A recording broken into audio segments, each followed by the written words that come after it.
Across the rolling landscapes of Ireland, Scotland, and Wales, the ground seems to breathe with memory. The wind that moves over the high moors and through the deep valleys carries more than weather. It carries the voices of people who lived with a world that was never fully separate from their own. In these lands, time feels layered. Ancient stone circles stand in fields where sheep graze today, and old burial mounds rise from the grass as if the earth itself cannot quite bury the stories told within. To walk here is to walk on soil, where the imagination was never a mere pastime, but a way of survival, a lens through which danger and wonder could be understood. This is the root of Celtic folklore, a tradition of monsters, spirits, and gods that are not locked in the past, but still echo in the present. For the people who shaped these tales, the natural world was not a neutral stage. It was alive, unpredictable, and filled with forces that could turn from blessing to curse in an instant. A harvest could be abundant one year and fail the next without explanation. A calm sea could transform into a deadly storm with no warning. A child could sicken and die, leaving no clear cause behind. In this uncertainty, stories grew, not as entertainment, but as explanations. The frightening cry in the night became the voice of a spirit. A sudden death was the mark of a supernatural messenger. A lost traveller had been led astray, not by chance, but by a malicious light flickering across the bog. These were not superstitions to laugh at. They were frameworks that gave meaning to lives lived under constant threat from the natural and the unseen. Celtic folklore did not divide the world neatly into good and evil. The creatures within it were complex, often embodying contradictions. They could help or harm, bless or curse, save or destroy, depending on how they were treated or where they were encountered. The Brownie who swept a hearth at night could turn to mischief if slighted. The Selkie who gave love could vanish forever if her skin was stolen back. Even the terrifying Dullahan, a horseman of death, was not cruel for cruelty's sake, but part of a larger order that reminded people of mortality. This blurred line between protection and peril shaped a worldview where the world was always more than it appeared, where no stone, stream, or shadow was empty. The imagination of the Celtic peoples was not only local, but cosmic. It stretched into grand tales of gods and battles, the Tuatha de Danann and the Fomorians fighting for control of Ireland, or heroes like Sluagh and Cù-Sìth standing against overwhelming forces. Yet the same culture that told these sweeping myths also whispered about lights dancing in the marsh, dogs that howled at the threshold of death, and cats that could reveal hidden kingdoms with a single word. The grand and the small, the divine and the domestic, all belonged to the same continuum. That is what gives this body of folklore its richness.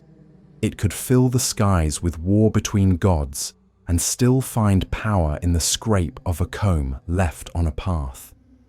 The monsters and spirits of Celtic folklore are not disconnected from the environment.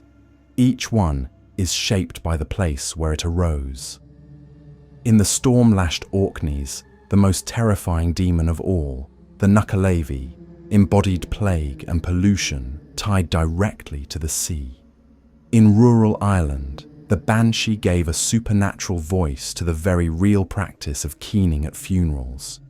In Wales, the Afanc explained the deadly power of lakes that could flood whole valleys. The stories are inseparable from the ground and water that inspired them. To know the folklore is to know how people understood the land around them, how they projected their fears and hopes into every shadowed glen and windswept cliff. This folklore also carried lessons about behaviour. The Leprechaun warned of greed and the fleeting nature of fortune. the Gancanagh revealed the dangers of flattery and fleeting romance. The washer at the ford reminded people of the inevitability of death and the rituals of mourning. These stories were not only about supernatural creatures, but about human conduct, about the values that kept communities together. Respect, hospitality, and humility were rewarded. Arrogance, neglect, and cruelty were punished. In this way, the folklore became a moral landscape as much as a mythological one. The Celtic world did not have a single unified mythology.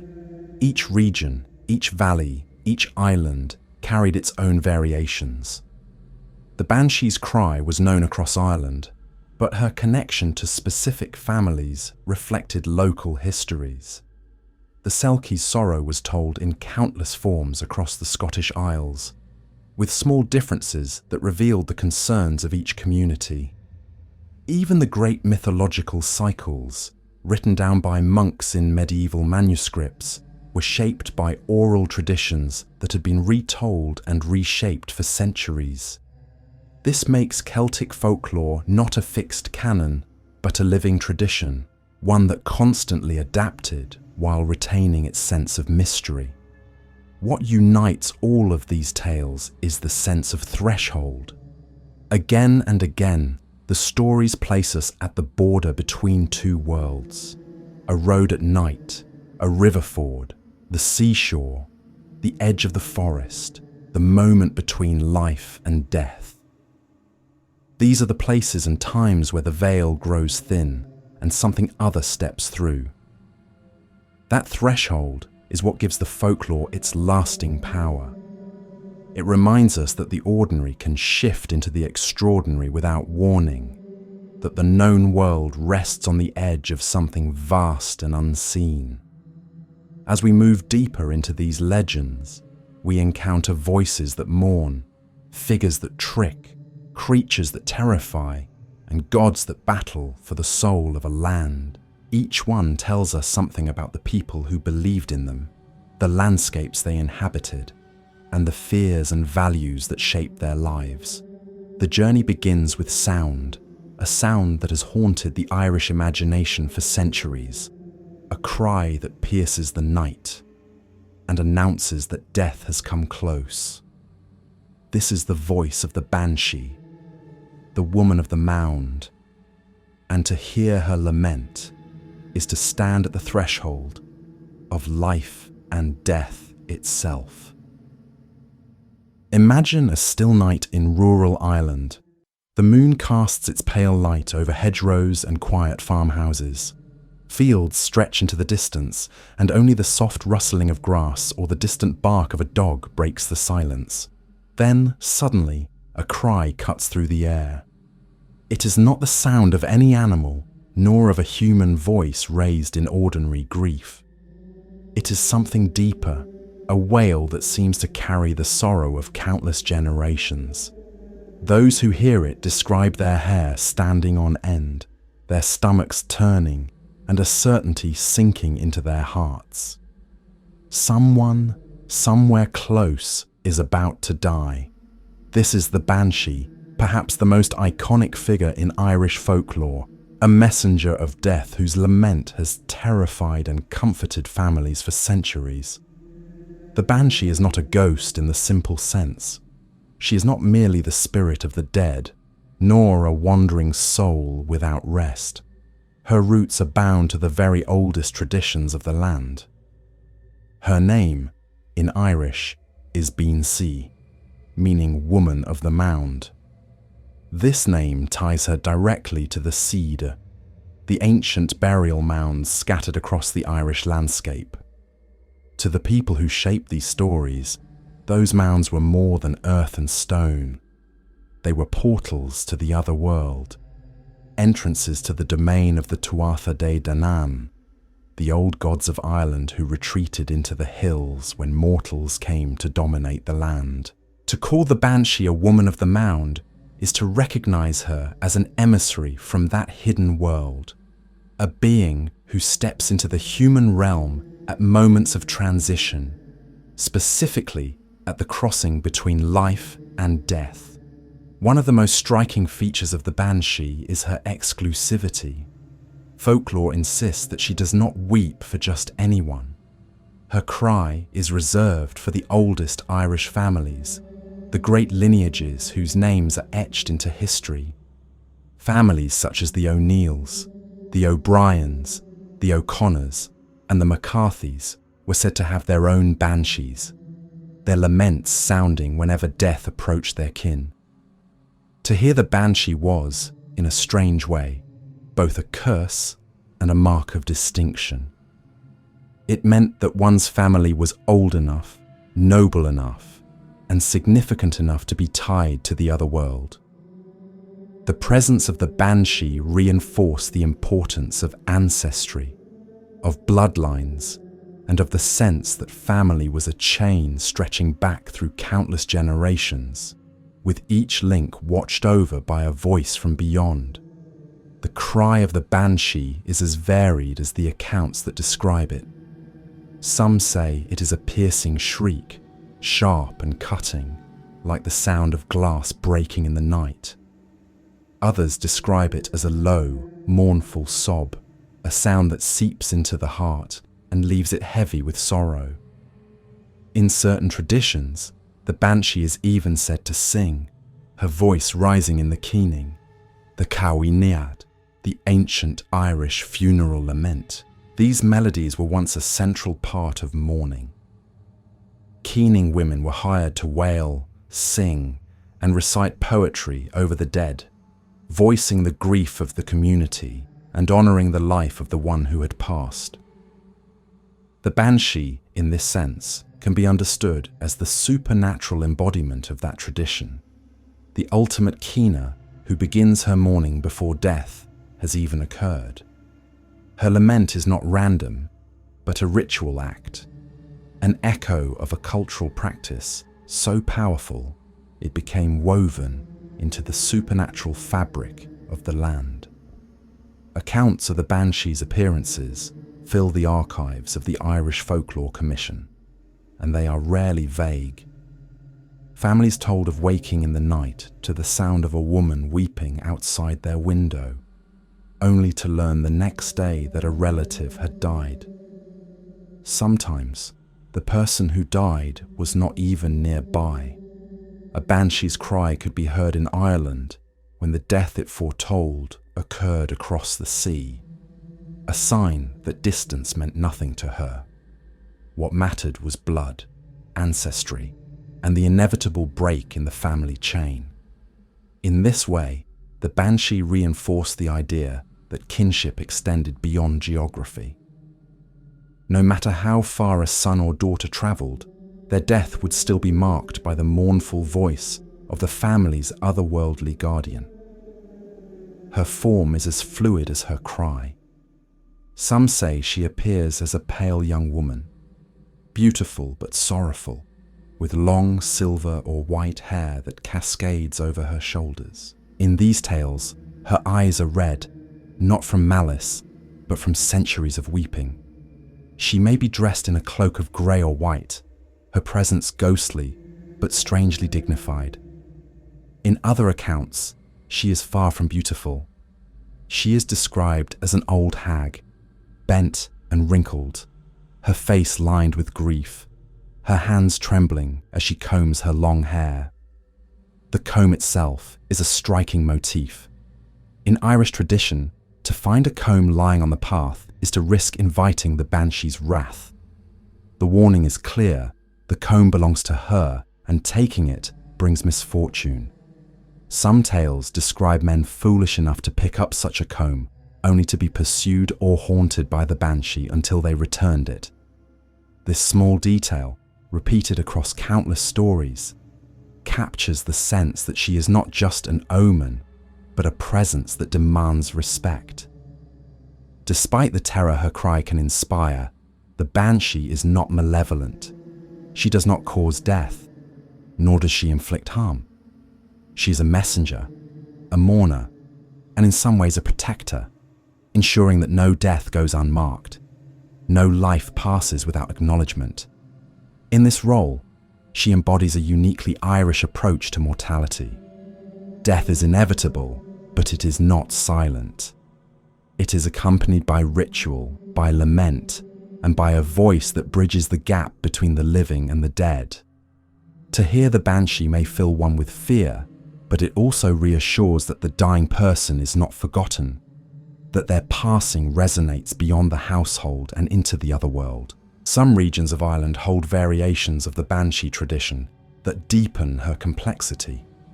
In parts of Munster, she is linked not only to noble families, but to specific places, appearing near certain rivers or ancient trees whenever death approaches.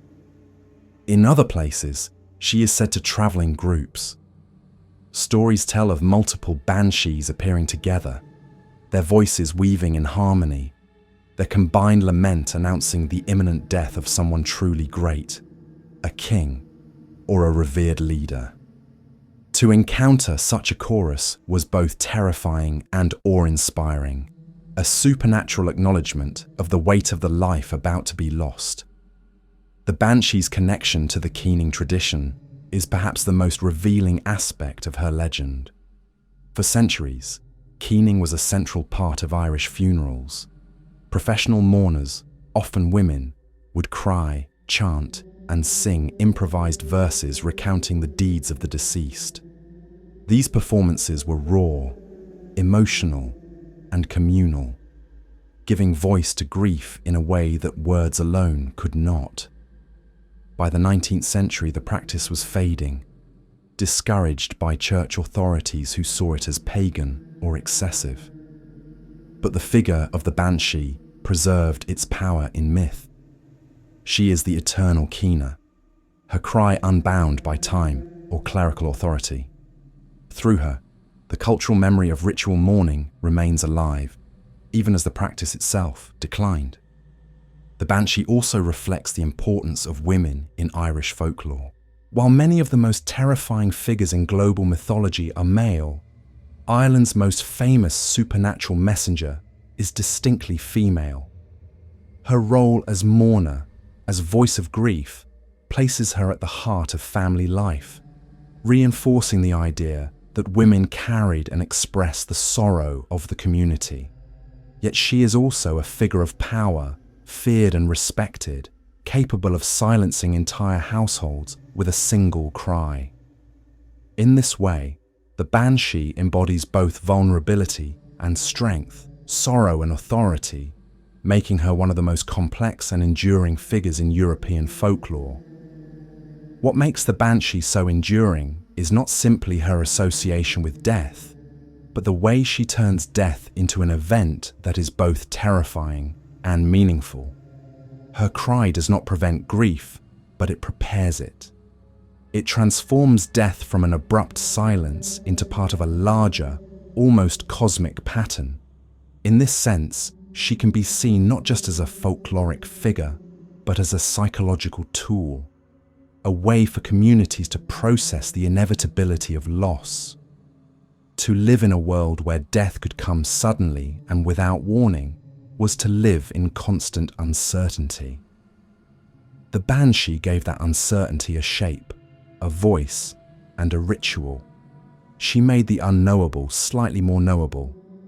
Even today, her legend continues to resonate. Modern ghost stories often echo her cry, weaving it into contemporary contexts. Some tell of banshees appearing outside hospitals, their wails echoing when a patient is near death. Others place her on lonely rural roads, heard by drivers who later learn of a fatal accident nearby. These stories may not carry the same weight of ancestry as the older traditions, but they reveal the persistence of the Banshee as a cultural figure. She remains a reminder that death is never entirely silent, that even in a world of machines and electricity, the ancient cry of mourning still has power. In considering the Banshee, we see how folklore binds the living and the dead, the domestic and the otherworldly, the natural and the supernatural. She's not merely a myth, but a reflection of the way people understood life's greatest inevitability. To hear her cry is to be reminded that we are part of a chain, that our lives are watched and marked, that our passing will not go unnoticed. She is the voice of ancestral sorrow, but also of continuity, ensuring that grief is never borne alone. From the lament of the Banshee, our path leads to a figure who has been reshaped over centuries, twisted by caricature and commercialism, but rooted in far stranger origins. When most people today imagine him, they see a small man in a green coat with a pot of gold at the end of a rainbow. But behind that cheerful image lies something older, stranger, and much more revealing about the Celtic imagination. This is the Leprechaun, and to understand him, we must strip away the modern mask and return to the shadowy waters where he first appeared. From the Banshee's mournful cry, we turn toward a figure whose image has been altered so completely by time and culture that most people would hardly recognize his original form. When someone today imagines an Irish fairy, it is often a leprechaun that comes to mind. The small man in a bright green coat with buckled shoes and a mischievous grin, guarding a pot of gold at the end of a rainbow, has become a global symbol, used in cartoons, advertising, and festivals. Yet this image is not truly ancient. It is a modern mask placed over something older and stranger. To find the real leprechaun, we have to strip away the commercial layers and go back into the shadows of medieval tales, where he first appears not as a cheerful mascot, but as a far more enigmatic and sometimes menacing being. The earliest surviving account of a creature we can identify as a leprechaun comes from a medieval saga known as the Ectra Fergus MacLeity. In this story, King Fergus of Ulster falls asleep on a beach and awakens to find himself being dragged into the sea by three small beings called Luchopain, meaning little bodies.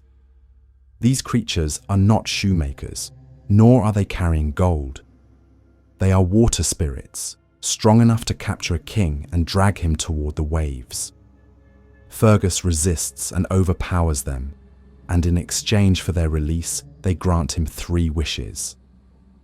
This first description of the leprechaun is a long way from the tidy cobbler of later stories. Here, he belongs to the water, a dangerous liminal space, and his power is real.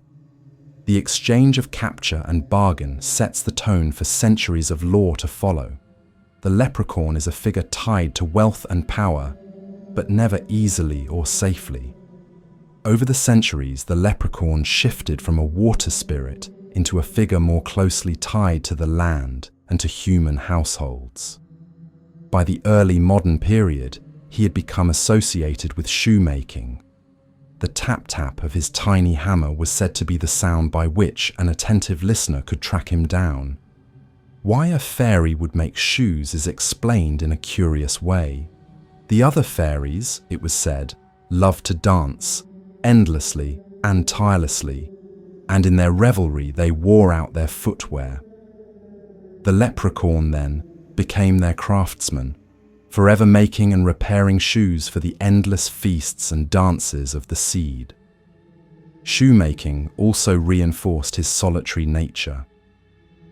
Unlike many household spirits who worked directly for families, the leprechaun laboured for himself, hidden away, focused on a craft that required patience and secrecy. This profession soon became linked to his treasure. Some stories say that the leprechaun possessed a magical purse that always contained a single silver shilling, a coin that would replenish itself no matter how often it was spent. More commonly, he was said to guard a hidden pot of gold, buried at the end of a rainbow or concealed in the earth. Folklore is clear that this treasure was not easily won. To capture a leprechaun was to enter a battle of wits. He could not physically overpower a human, but he was endlessly cunning. If held firmly and forced to reveal his treasure, he would try every possible trick to make his captor break concentration. A sudden noise, a warning cry, or a small distraction was often enough. The moment the human looked away, even for an instant, the leprechaun would vanish into thin air, leaving nothing but mocking laughter behind. This repeated motif gave rise to a kind of folk moral. Fortune, no matter how close it seems, can slip away in a heartbeat if attention falters. The stories that grew around him revealed deeper cultural anxieties. Wealth gained suddenly and without effort was always precarious. A pot of gold from a leprechaun might enrich a family, but it would never last. Trickery, greed, and overconfidence were punished. The leprechaun became a symbol not only of hidden riches, but of the fleeting nature of luck itself. His figure embodied both the hope of sudden fortune and the certainty that such fortune could not be securely held. Alongside this daytime image of the solitary shoemaker, there emerged another darker version. This was the Clurichaun, often considered a kind of nocturnal twin. Where the leprechaun worked, the Clurichaun drank. He was a cellar-dwelling spirit, fond of wine and ale, and his behaviour swung between mischief and malice. In many traditions, he haunted breweries, wine cellars, or taverns, slipping into casks to drink his fill. If treated with respect, he might act as a kind of guardian spirit, keeping the drink from spoiling or protecting the household supply. But if slighted, he would turn vindictive, souring the wine, spilling barrels, and tormenting the servants of the household. Tales describe him riding dogs and sheep through the night as if they were horses, sowing chaos in farmyards and kitchens. In one famous story, a family, desperate to rid themselves of a troublesome Clurichaun, decided to move to a new home. But when the last cask of ale was loaded onto the cart, a voice was heard from inside declaring cheerfully, "Well, we're moving then, are we?" The spirit had followed, as much a part of the household as the family itself. In this way, the Clurichaun embodied the idea that certain forces, once invited in, could not be escaped. He was not a stranger, but a shadow, tied to the home's fortunes for good or ill. The duality between Leprechaun and Clurichaun is striking. One is industrious, the other indulgent. One is associated with the careful craft of shoemaking and the discipline of guarding treasure, while the other revels in waste, drunkenness, and chaos. Together they form a symbolic pair, a warning about the balance of thrift and excess, of careful labour and reckless indulgence. To speak of one without the other is to miss the way folklore often worked by presenting opposites in tension. The modern image of the leprechaun, the one seen on posters and souvenirs, is a sanitized caricature. The bright green suit and buckled shoes come from Victorian illustrators who reimagined him as a quaint and picturesque fairy.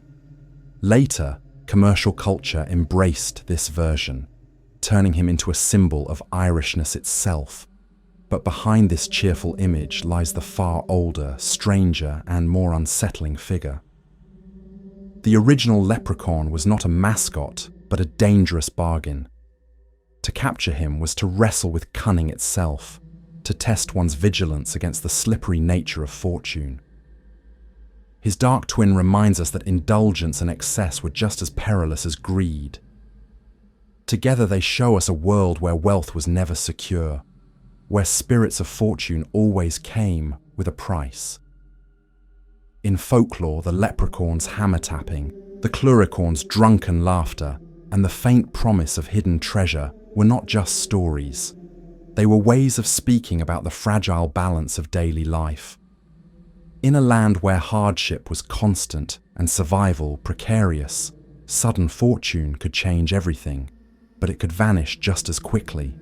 The figures of the Leprechaun and Clurichaun gave faces to these truths, turning the uncertainties of wealth, work, and waste into vivid characters who still echo in imagination today. From these solitary and mischievous beings, the folklore moves us to another figure of the household, one less tricky and more loyal, but no less bound by rules and expectations. This is the Brownie, a small, hairy and unseen worker who laboured tirelessly for families at night, asking for nothing but respect and the simplest of offerings. His story takes us north into Scotland, to a world where unseen hands shape the rhythm of farm and hearth. From the cunning Leprechaun and the unruly Clurichaun, our path leads northward into the misty farmlands and rugged glens of Scotland, where another household spirit was said to dwell. Unlike the trickster of gold or the cellar-haunting drunkard, this figure belonged to the rhythm of work itself.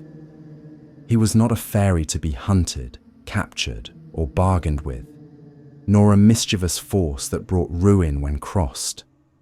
Instead, he was a quiet, diligent, and loyal presence, a being who laboured unseen through the night and left behind the unmistakable marks of his handiwork. This is the Brownie, the hidden helper of hearth and home, one of the most beloved but also one of the most easily offended figures in the folklore of the Celtic world. The Brownie's appearance in stories is strikingly consistent. He is almost always described as small, stout and shaggy, covered in hair from head to toe and dressed in ragged scraps or nothing at all. His very name seems to come from this brown, earthy look, as though he himself were shaped from the soil, straw and soot of the farmstead. Unlike many fairies who lived in hills, forests or waters, the Brownie lived close to humans, often choosing a particular family to serve and attaching himself to their household for years or even generations. His presence was never announced openly. He was a spirit of silence and secrecy. The family might never see him directly, but they would know he was there when they woke to find the work of the night miraculously done. What he did was never frivolous. Brownies did not play tricks or perform spectacles. They churned butter, swept hearths, carried water, threshed grain, herded cattle, and mended tools. They were, in essence, the invisible labourers of rural life, filling the endless hours of work that sustained households. To wake and discover a Brownie had visited was to find one's load lightened, the tasks of survival made just a little easier. In communities where every hour of daylight was consumed by work, this kind of help was nothing less than magical. The relationship between family and Brownie, however, was governed by rules. The most important of these was respect. A Brownie did not serve for wages, nor did he tolerate being treated like a servant. He worked from goodwill, not obligation, and the family's role was to acknowledge his labour with small, humble offerings. A bowl of fresh cream left by the hearth, a piece of good bread, or a dish of porridge was enough to show gratitude. These offerings were not payment, but tokens of respect, gestures that acknowledged the unseen labour that had blessed the home. To forget or neglect this simple ritual was dangerous. A slighted Brownie might withdraw his help, or worse, turn to mischief. The stories are clear that a Brownie's anger could be sharp. A once loyal helper might begin to spoil butter instead of churning it, tangle yarn instead of spinning it, or sour milk instead of fetching it. His energy, once directed toward helpfulness, could turn to sabotage if the balance of respect was broken. Yet this mischief was not random malice. It was punishment for ingratitude, a reminder that every relationship, even with the unseen, depended on acknowledgement and care. The one taboo that recurs across countless tales is clothing. To offer a Brownie a gift of clothes, no matter how well meant, was to break the bond forever. families who tried to repay their helper by sewing him a tiny coat or shirt would find, to their sorrow, that he vanished the moment he discovered it. In some stories, he left in anger, declaring that he would do no more good now that he had been treated as a servant. In others, he left in sorrow, lamenting that the gift had changed the nature of the relationship. The rule was clear. A brownie was not to be paid or clothed. His help was not a transaction, but a covenant of respect. And to misunderstand this was to lose him. The consistency of this taboo suggests something deep in the cultural imagination. The brownie embodies a form of labour that is not transactional, but relational, not commercial, but communal. His presence affirms that the most valuable help comes not from wages, but from bonds of respect and mutual care. To give him clothes, to treat him as a hired hand, was to misunderstand entirely the nature of his role. It reduced magic to commerce, and in doing so destroyed it. Brownie stories were not confined to single regions, but spread widely across Scotland and the north of England. In some places he was seen as a solitary figure tied to one family. In others, whole communities believed in brownies who served the collective needs of farms and villages. Some variations gave him different names. In the Isle of Man, he was known as the Fenodirie, a wild, hairy creature with the same habits and the same aversion to wages. In Ireland, the Grogoch played a similar role, hairy and earthy, helping in the fields for no reward but a little kindness. These variations show how widespread and deeply rooted the idea of the unseen household helper was, adapting itself to different places while retaining the same essential form. The brownie was not merely a character in stories, but part of daily life. Families would genuinely leave out bowls of cream or milk, ensuring that their unseen helper was satisfied. To neglect this offering was to risk losing not only his help, but his protection. In times when livestock might sicken, crops might fail, or tools might break without explanation, the presence of a brownie offered reassurance that some force was on the family side. He was a symbol of good fortune earned through gratitude and humility, an invisible reminder that respect for the unseen world brought tangible rewards. One of the most intriguing aspects of brownie lore is the way he bridges the boundary between fairy and ancestor. Though firmly placed in the category of the cedar or fair folk, the brownie's deep loyalty to a particular family suggests something more. Some scholars have argued that he may represent the lingering presence of ancestral spirits, guardians of the household who continued to care for their descendants. His earthy, hairy form ties him to the soil, to the cycles of labour and survival, while his devotion to family ties him to kinship. In this way, he embodies both the land and the lineage, becoming a symbol of continuity that stretches beyond death. Brownies also reflect the cultural importance of humility. Unlike the Leprechaun, who tested vigilance and punished greed, or the Clurichaun, who revealed the dangers of indulgence, the brownie rewarded modesty and punished pride. To boast of his help, to demand his presence, or to try to show him off, was to risk losing him.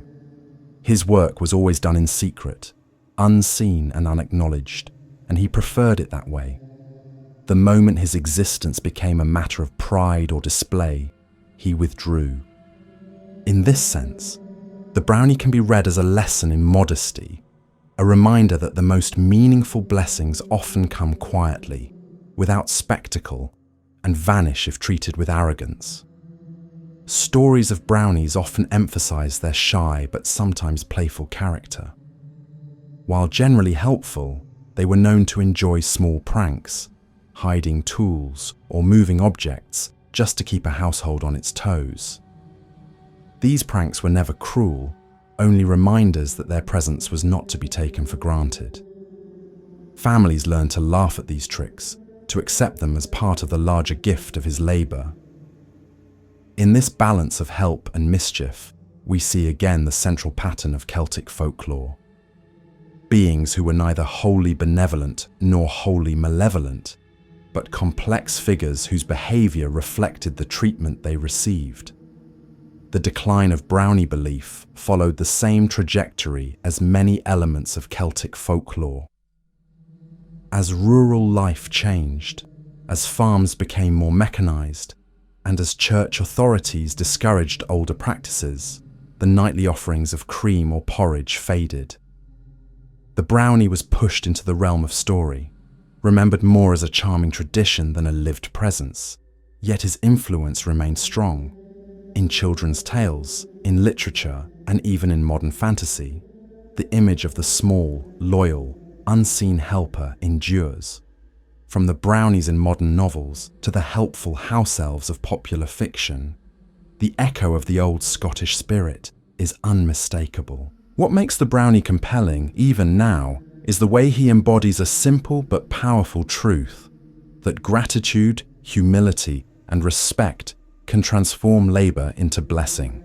In a world where work was relentless and survival precarious, the Brownie was a symbol of hope, a reminder that unseen forces might lend a hand if only they were honoured properly. His departure at the gift of clothes is not just a folkloric quirk, but a profound metaphor. When we reduce help to transaction, when we forget the bonds of respect that underlie true cooperation, the magic vanishes.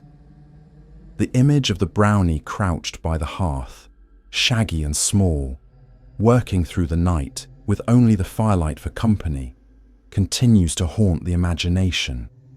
He is not terrifying like the Banshee's cry or the Dullahan's ride, but his absence is just as chilling. For to lose a Brownie was to lose the invisible bond that tied family, land, and labour together. His presence turned the hardships of survival into something shared, and his departure reminded families of how fragile that blessing was.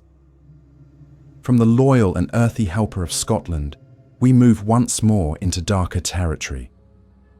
Not all spirits were guardians or workers, and not all cries in the night brought sorrow alone. In the lonely countryside of Ireland, there was said to ride a figure so fearsome, so final, that to encounter him was to look death itself in the face.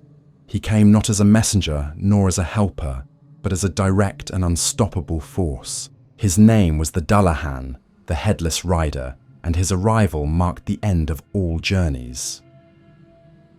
From the quiet presence of the Brownie at the hearth, we move into a far more terrifying part of the Celtic imagination.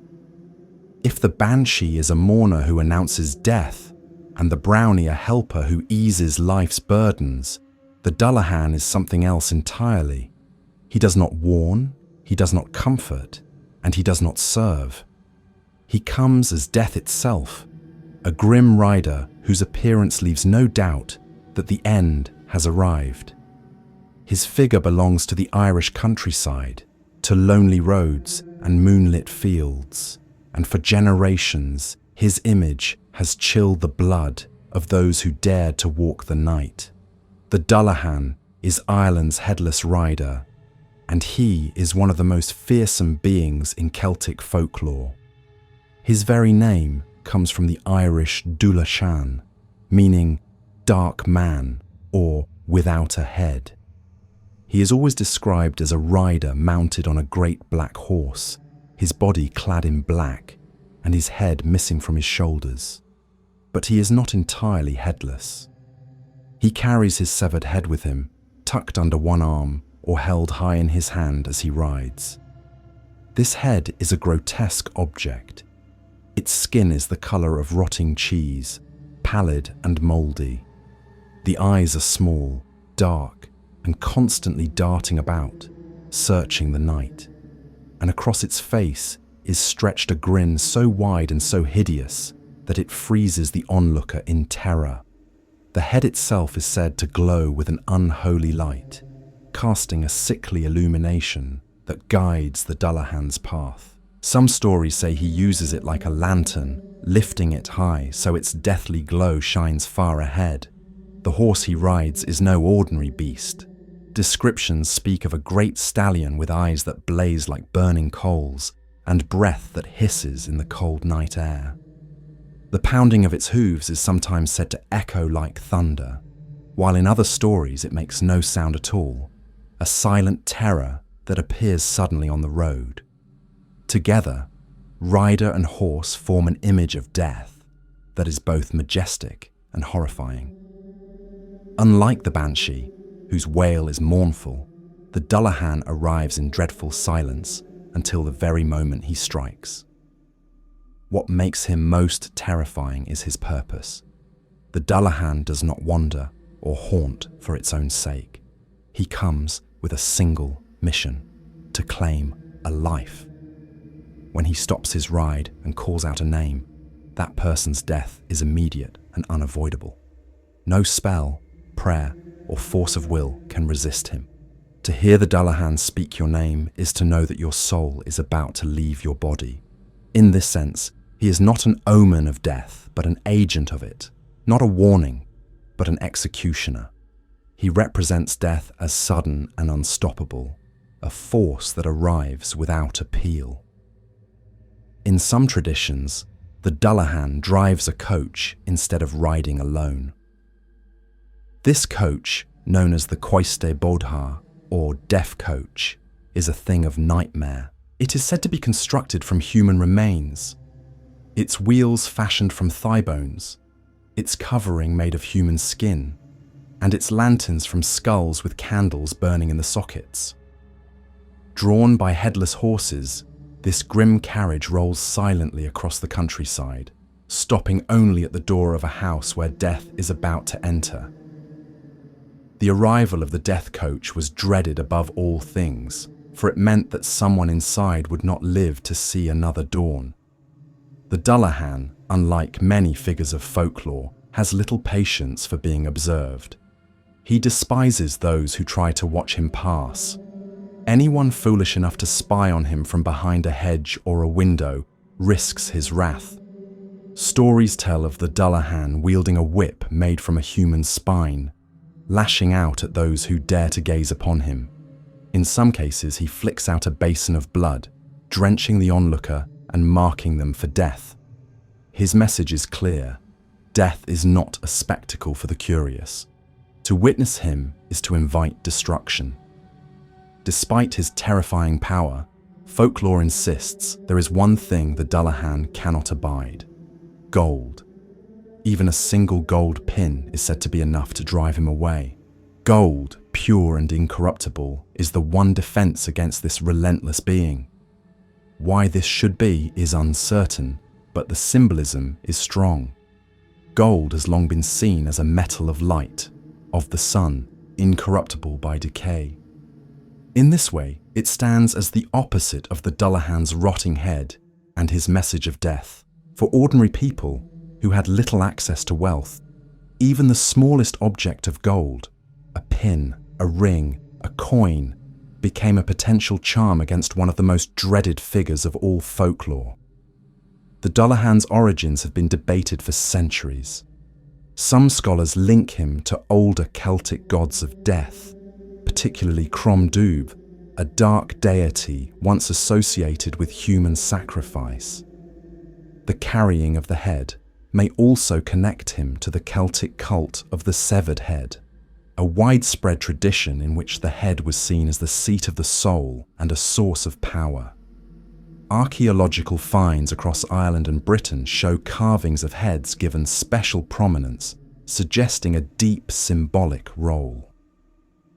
In this light, the Dullahan may represent a lingering echo of ancient rites, transformed into a Christian-era demon who rides the night. But even without these possible origins, his role in folklore is clear. He personifies the inevitability and terror of sudden death. In a time when disease, accident, or violence could strike without warning, the Dullahan gave shape to that fear. He was the midnight rider, who came not to bargain or to play tricks, but to end a life, and nothing could stop him. His presence on the road at night explained the suddenness of mortality, the way life could be cut short with no preparation. Tales of the Dullahan are filled with vivid encounters. In one story, a man returning late from market hears the pounding of hooves behind him. He turns and sees the headless rider approaching, the terrible grin of the severed head glowing in the darkness. Terrified, he flees, but the Dullahan overtakes him and lashes out with his whip, striking him across the eye. The man staggers home, half blinded, and within days is dead. In another story, a family hears the rumble of wheels outside their house in the dead of night. Peering through a crack in the shutter, they see the death coach standing at their gate. A week later, a member of the household falls suddenly ill and dies. Again and again, the Dullahan's presence is followed by certain death. Yet his image is not only confined to rural folklore. The headless horseman became one of the most enduring figures in European imagination. Writers and artists drew upon the Irish Dullahan when creating their own tales. The most famous of these is Washington Irving's The Legend of Sleepy Hollow, in which a headless rider haunts an American village.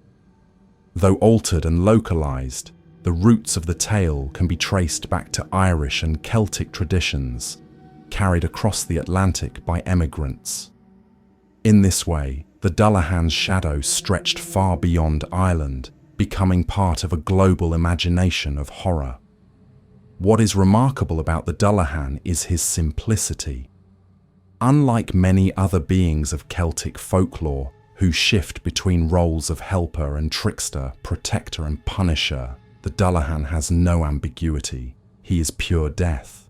He does not change according to how he is treated. He does not reward or punish. He simply arrives, calls a name, and the end follows. This starkness gives him a power unmatched by many other figures.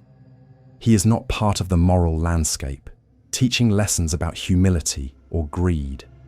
He is the fact of mortality itself, stripped of all disguise. And yet, like all folklore, the Dullahan's legend served a social purpose. He reminded communities of the ever-present reality of death, reinforcing the need for preparation, respect for ritual, and the bonds of family that helped people face loss. His terrifying image gave a face to the formless, turning the abstract inevitability of death into a rider who could be imagined, feared, and, in some rare cases, warded off. The Dullahan remains one of the most chilling figures of Celtic tradition, a grim rider who embodies the moment when life ends and darkness takes hold. To hear his horse on the road, to see his grinning head in the night, was to be reminded of mortality in its most brutal form. And while his legend may have spread and changed, at its heart it still captures a truth as stark now as it was centuries ago, that death comes suddenly, without appeal, and that no one can escape its grasp. From this terrible rider, we turn once more to the sea, for not all beings of Celtic folklore rode horses or haunted roads. Some belong to the waves themselves, creatures of sorrow and beauty, whose dual nature reflected the communities that lived on storm-battered coasts. Among the most haunting of these are the Selkies, the seal people, whose stories of love and loss blur the line between land and sea. From the terror of the Dullahan riding the dark inland roads, we turn our eyes to the coast, to the places where land ends and sea begins. Here, in the northern reaches of Scotland, in the Orkneys and Shetlands, and even along parts of Ireland's wild shoreline, another kind of story grew. One not of grim riders or shadowed mounds, but of waves, seals, and the fragile boundary between two worlds. These stories gave voice to the long and complicated relationship coastal communities had with the ocean, a force of both sustenance and destruction. From this tension arose the legends of the Selkies, the seal people, creatures who lived as seals in the sea, but who could shed their skins to walk on land in the form of hauntingly beautiful men and women. The core of the Selkie story rests on a single motif: the magical skin. Without it, a Selkie cannot return to the water. When they slip from the waves, they cast off their seal hide and become human, but that skin must remain close, for without it, they are trapped on land. This detail alone has inspired countless tales of love, captivity, longing, and loss. To find a Selkie's skin is to hold power over them. To steal it is to bind them against their will. The legend reflects a universal theme: the deep, irresistible pull of one's true nature, and the tragedy that comes when it is denied. One of the most famous stories comes from Orkney and is known as the Goodman o' Wasteness. In this tale, a lonely farmer walking the shore at midsummer stumbles upon a secluded cove where Selkies have come ashore.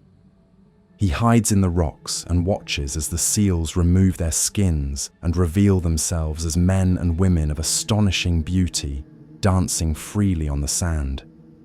Entranced, the farmer creeps forward and steals one of the skins. When the dance ends and the Selkies return to the sea, one young woman is left behind, frantically searching for her skin.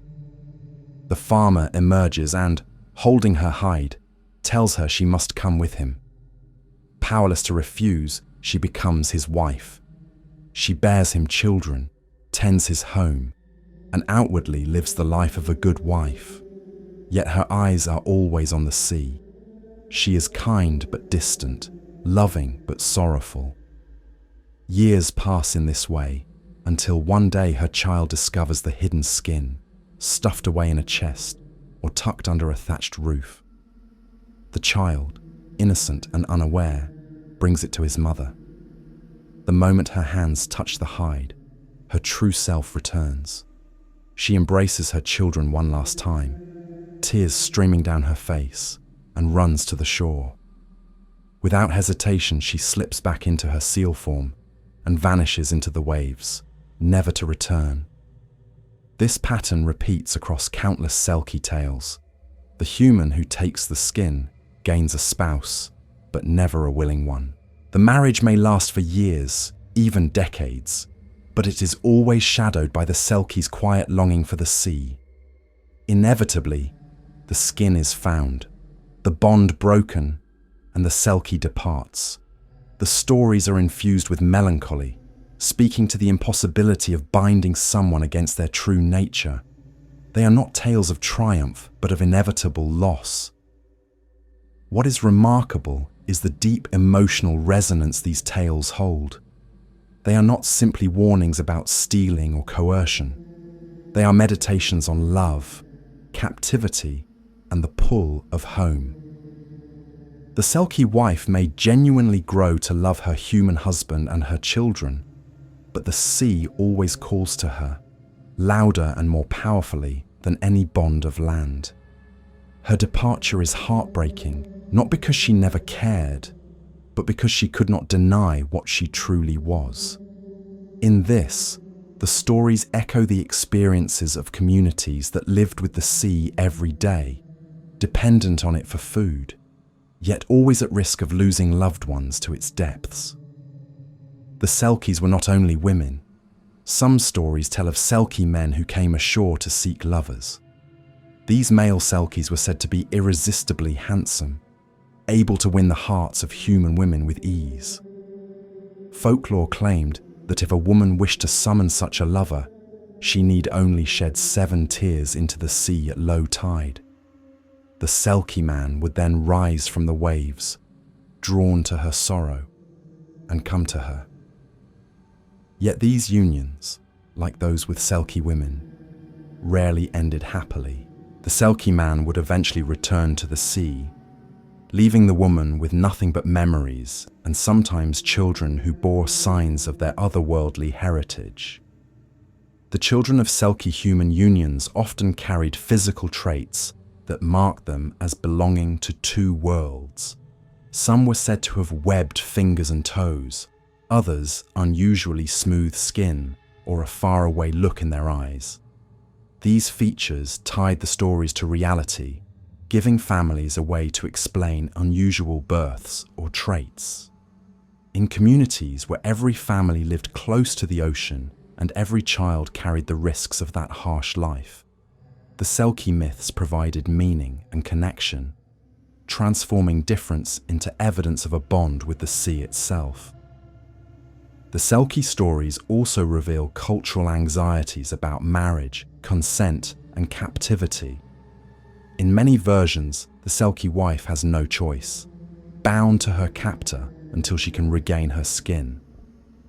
This reflects a very human reality in societies where arranged marriages and restricted freedoms were common, especially for women. The Selkie becomes a symbol of all those bound by circumstances against their will, enduring sorrow quietly until an opportunity for escape appears. Her eventual return to the sea, even at the cost of leaving her children behind, becomes both tragic and liberating, a reminder that freedom and selfhood cannot be denied forever. These stories, though deeply local, also have wide parallels. Across the world, similar myths appear.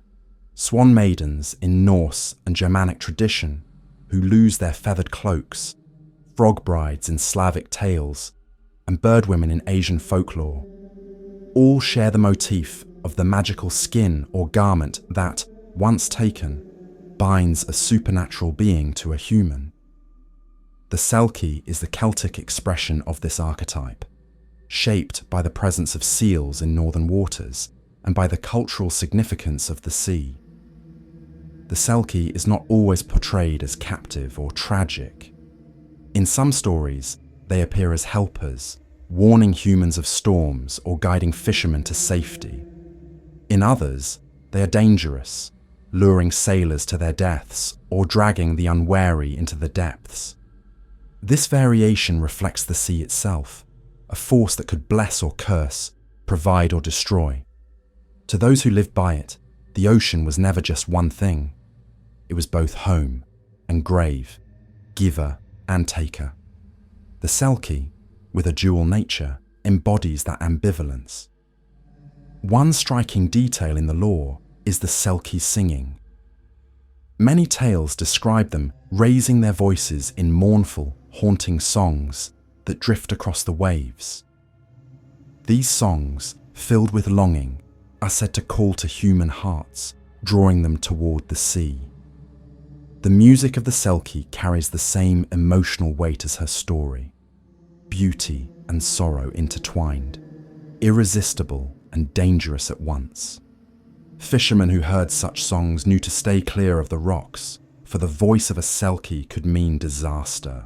Some communities even claimed specific families were descended from Selkies. In the Orkneys, the Sinclair clan was said to carry Selkie blood, with webbed hands appearing in their lineage. These traditions blurred the line between myth and genealogy, weaving the supernatural directly into human identity. To be of Selkie descent was to be marked as different, but also as special, tied forever to the sea. The symbolism of the Selkie has remained powerful in modern times.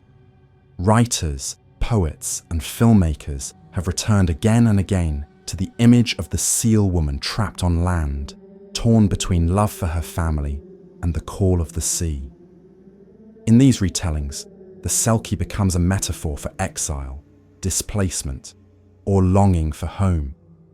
For communities shaped by emigration, famine, and loss, the story of the Selkie wife who loves her children but cannot stay speaks with renewed poignancy. She becomes a mirror for the countless people who left their homes, willingly or not, and felt the ache of absence across oceans. What makes the Selkie so enduring is the emotional depth of the tale. Unlike many folklore beings who are clear symbols of danger or morality, the Selkie is complex. She is neither villain nor saint. She is a figure of love, sorrow, captivity, and escape. Her story carries no neat resolution. It ends with loss, but also with truth, that some bonds cannot override the call of one's true self, and that love without freedom is never complete. As the waves crash against the cliffs of Orkney and Shetland, as seals surface and slip back into the water, it is easy to see why the legend persists. The Selkie is not only a myth, but a reflection of the landscape itself. Beautiful, dangerous, irresistible, and untamable. To watch a seal basking on the rocks, then vanish into the surf, is to glimpse the boundary between worlds, and to wonder if, beneath the waves, it walks again in another form. From the sorrowful beauty of the Selkies, the folklore plunges into darker waters. For in the Orkneys, the sea was not only home to gentle seal people, but also to something far more terrifying. Where the Selkie embodies longing and loss, another creature embodied plague, destruction, and malice in its purest form. It was said to rise from the sea in winter storms, skinless and grotesque, a fusion of horse and man. This was the Nuckelavee, the most horrifying demon of the Northern Isles. If the Selkie carries the sadness of longing and the fragile beauty of love bound to loss, then the creature that follows represents something altogether different. In the northern islands of Orkney, battered by relentless winds and storm-driven seas, the folklore did not stop at gentle seal people or mournful spirits. Here, the ocean gave rise to something monstrous, a being that carried no tenderness, no complexity of affection, no possibility of redemption. It was the embodiment of disease, famine, and terror, the kind of presence that explained why entire communities could be brought low by forces they could neither fight nor understand. This figure is the Nuckelavee, the skinless demon of the Orkneys, and to this day, it remains one of the most horrifying beings in all of Celtic tradition. The Nuckelavee is unlike almost any other creature in folklore because it strips away the veil of mythic beauty. Most beings, even when dangerous, still retain a sense of strange allure or ambiguous purpose. The Banshee mourns, the Selkie loves, the Leprechaun bargains, even the Dullahan in his horror carries the dignity of inevitability. The Nuckelavee, by contrast, is pure nightmare. His body is described as a grotesque fusion of horse and rider, as though man and beast had been melted together in some hellish form. The creature has the body of a massive horse, but fused to its back is the torso of a man, grotesquely large, its arms dragging almost to the ground. Its head lolls unnaturally, with a single glaring eye that burns red like a coal. And most disturbing of all, the Nuckelavee has no skin. Its muscles, veins, and sinews are all exposed, glistening in the moonlight, its black blood pulsing visibly through its veins. The smell of rot and decay follows it wherever it goes, choking the air with the stench of disease. In the imaginations of the islanders, this figure was more than a monster. It was a walking plague. The Nuckelavee was blamed for blighted crops, for sickened livestock, for outbreaks of disease that swept through villages. When the oats failed in the fields, when the cattle were struck down by murrain, when fevers spread among the people, it was said that the Nuckelavee had breathed upon the land.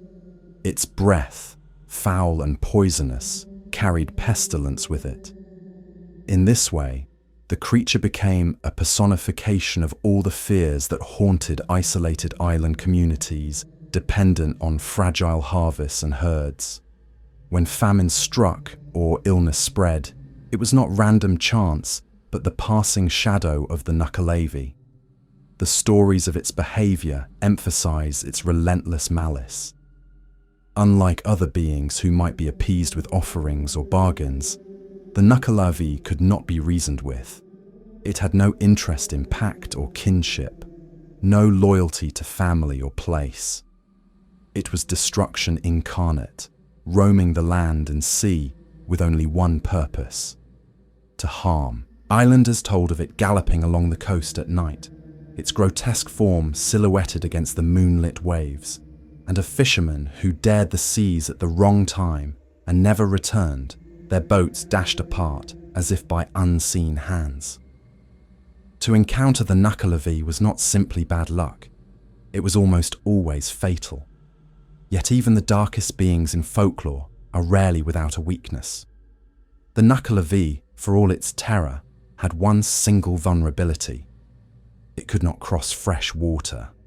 Streams, lochs, and even small burns became boundaries of safety. Islanders knew that if pursued by the demon, the only hope was to reach a freshwater crossing. The creature, bound somehow to the salt of the sea and the brackish marsh, could not abide pure water. This detail ties the myth directly to the island landscape, where burns and lochs were scattered across the land. The stories transformed geography into protection, reminding listeners of the places where safety could be found in a world where threats seemed everywhere. Accounts of the Nuckelavee were passed down orally, but one of the most famous descriptions comes from the 19th century folklorist Walter Trail Denison, himself a native of Orkney. He recorded stories of the demon told by local tradition, painting a vivid picture of its grotesque form and relentless cruelty. His accounts speak of the islanders' genuine fear, their belief that this was not simply a tale for entertainment, but a living threat whose shadow still lingered over their homes. The very detail in these stories, the glistening veins, the reek of corruption, the impossibility of escape save for fresh water, reflects how real the terror was to those who carried it in memory. The presence of such a creature in Orkney folklore reflects more than imagination. The islands were harsh places, where storms could wipe out entire fishing fleets, where crops were vulnerable to salt winds and thin soils, where disease could spread unchecked in small, close-knit communities. The Nuckelavee embodied these realities. Its skinless body mirrored the raw exposure of the islanders themselves, stripped bare before the elements. Its poisonous breath mirrored the sudden spread of plague and blight. It was not an arbitrary monster, but a symbolic form that allowed people to explain, and in some ways endure, the hardships of their world. One detail that adds further depth to its legend is its seasonal nature. The Nuckelavee was said to be bound for part of the year, held in check during the summer months by a higher power among the fair folk. In Orkney tradition, the Mither o' the Sea, a benevolent spirit of the waters, held sway during the warmer seasons, chaining the Nuckelavee and keeping its malice contained. Only when autumn returned and the sea grew dark and stormy was the demon released once more. This cycle reflects the lived experience of the islanders, who knew that summer brought relative peace and abundance, while winter brought storms, scarcity, and fear. The Nuckelavee was the winter unleashed, a supernatural embodiment of the season's dangers. The story of the Nuckelavee also fits into a broader pattern of Celtic belief in liminal spaces. Just as the Banshee came at the threshold of death, and the Selkie lived between sea and land, the Nuckelavee haunted the margins where safety gave way to danger. The coastline, the storm, the winter night, these were its domains. To live near such places was to live near its shadow and to respect the boundaries that might keep it at bay. Despite its horror, the Nuckelavee never achieved the same global fame as the Leprechaun or the Banshee. Its grotesque form was too disturbing, too rooted in local fears to be transformed into a symbol of national identity or commercial culture. Yet, in its rawness, it preserves something important. It shows us that folklore was not only about entertainment or moral lessons, but about survival. It gave shape to the deepest fears of a community and, by doing so, helped people endure them.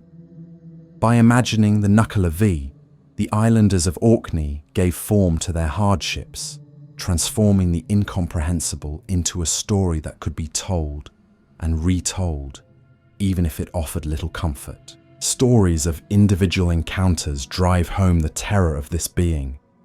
One fisherman, returning late at night, was said to have seen a massive shape rise from the waves, its single eye glaring, its exposed muscles dripping with brine.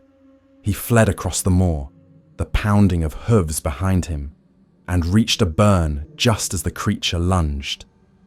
With a scream of rage, the Nuckelavee stopped at the water's edge, unable to cross, and the man escaped with his life. Another tale speaks of cattle herds sickened overnight, their hides blistered and their breath foul, the mark of the demon's passing. These stories were warnings as much as they were memories, reminders to respect the sea, the seasons, and the fragility of life on the islands. The Nuckelavee stands apart from many beings of Celtic lore because it has no kindness, no duality. It is not a protector turned punisher, nor a helper who demands respect. It is malice distilled, the image of destruction with no other face. And yet, in its very extremity, it reveals the resilience of the people who told its story.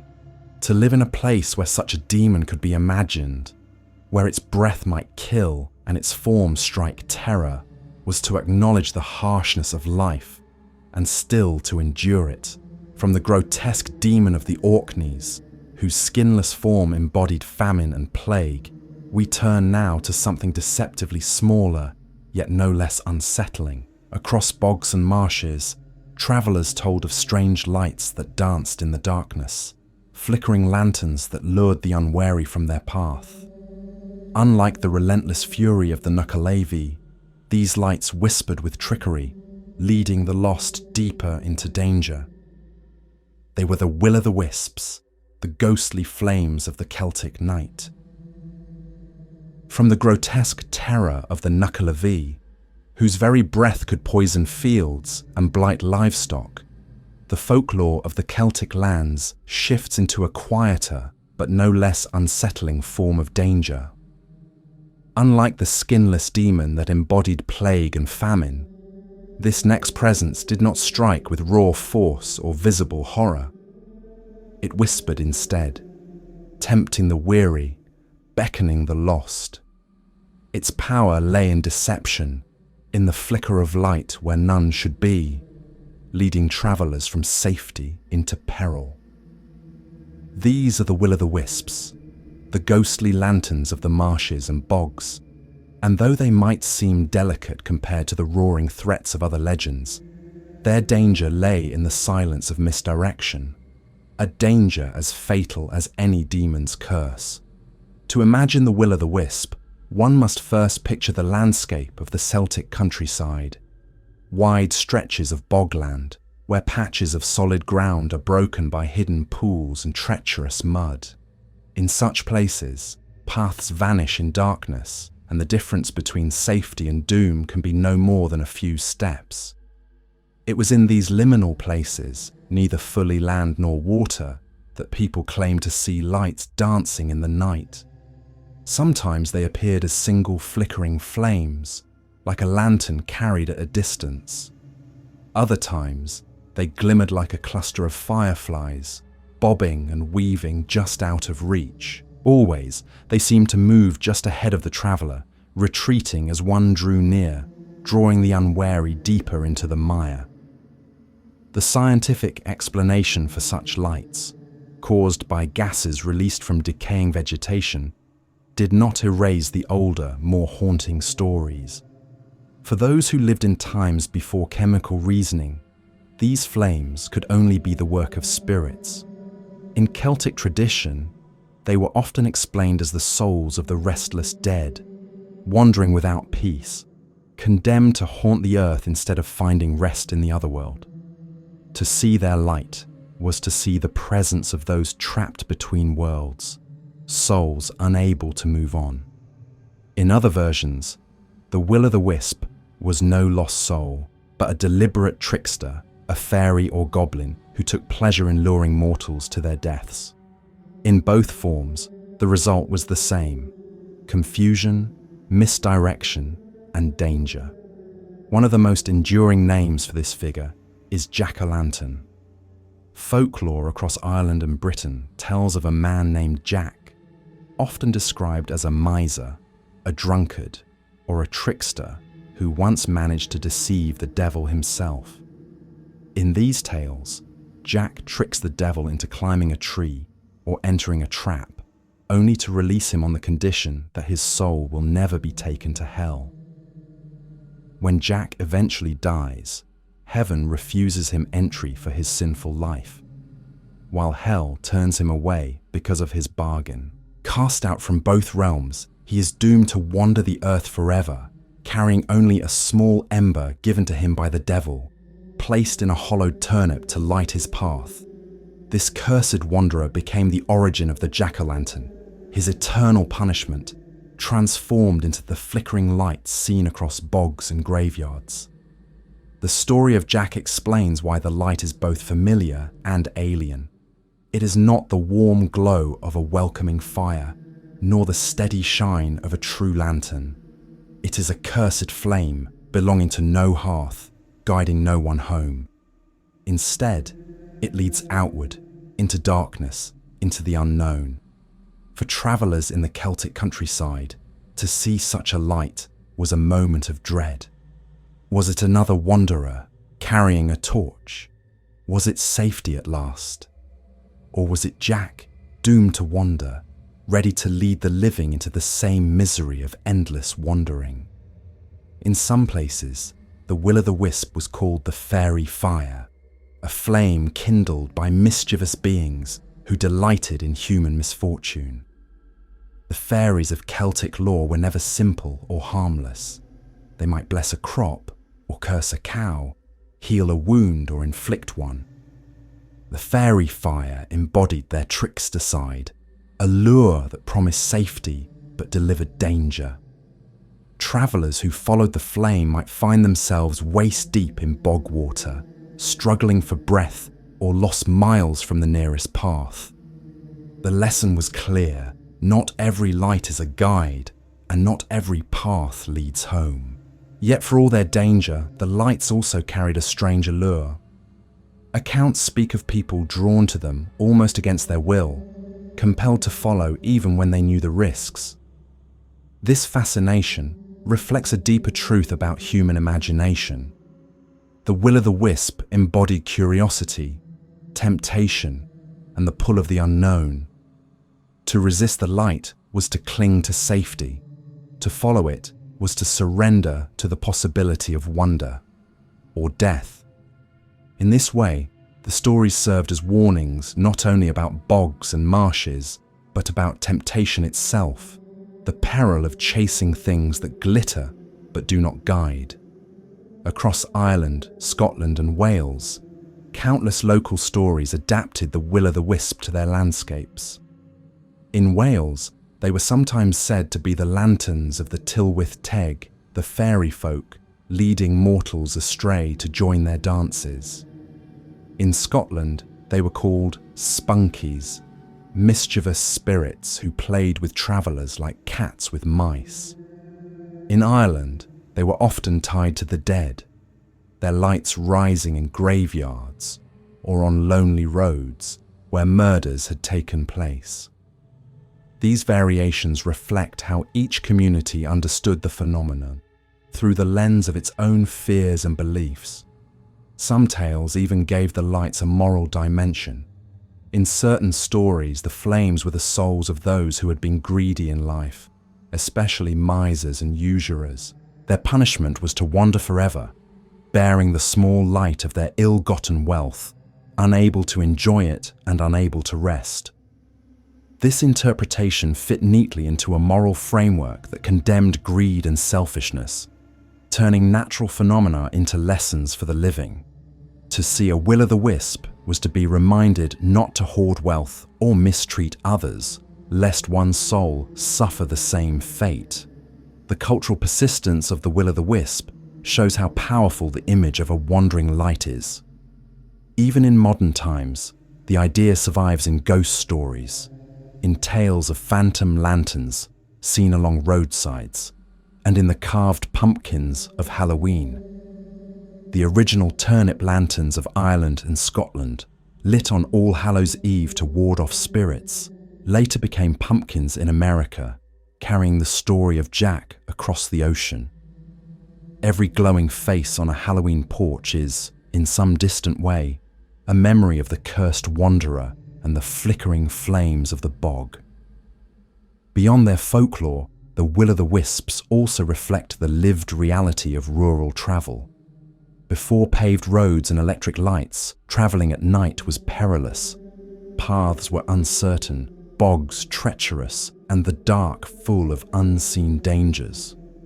A strange light in the distance could mean safety, but it could just as easily mean disaster.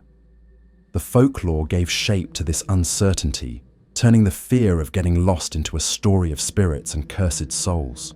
It made the random perils of the night comprehensible, embedding them into a moral and supernatural framework. There is also a psychological truth in these tales. The light that draws but never arrives, that promises but never fulfills, mirrors human longing itself. We are drawn to things that shimmer, to paths that seem brighter than the ones we know, often to our detriment. The will-o'-the-wisp is not just a trick of marsh gas or a fairy prank. It is a symbol of the eternal temptation of the unknown, the glittering promise that vanishes when grasped.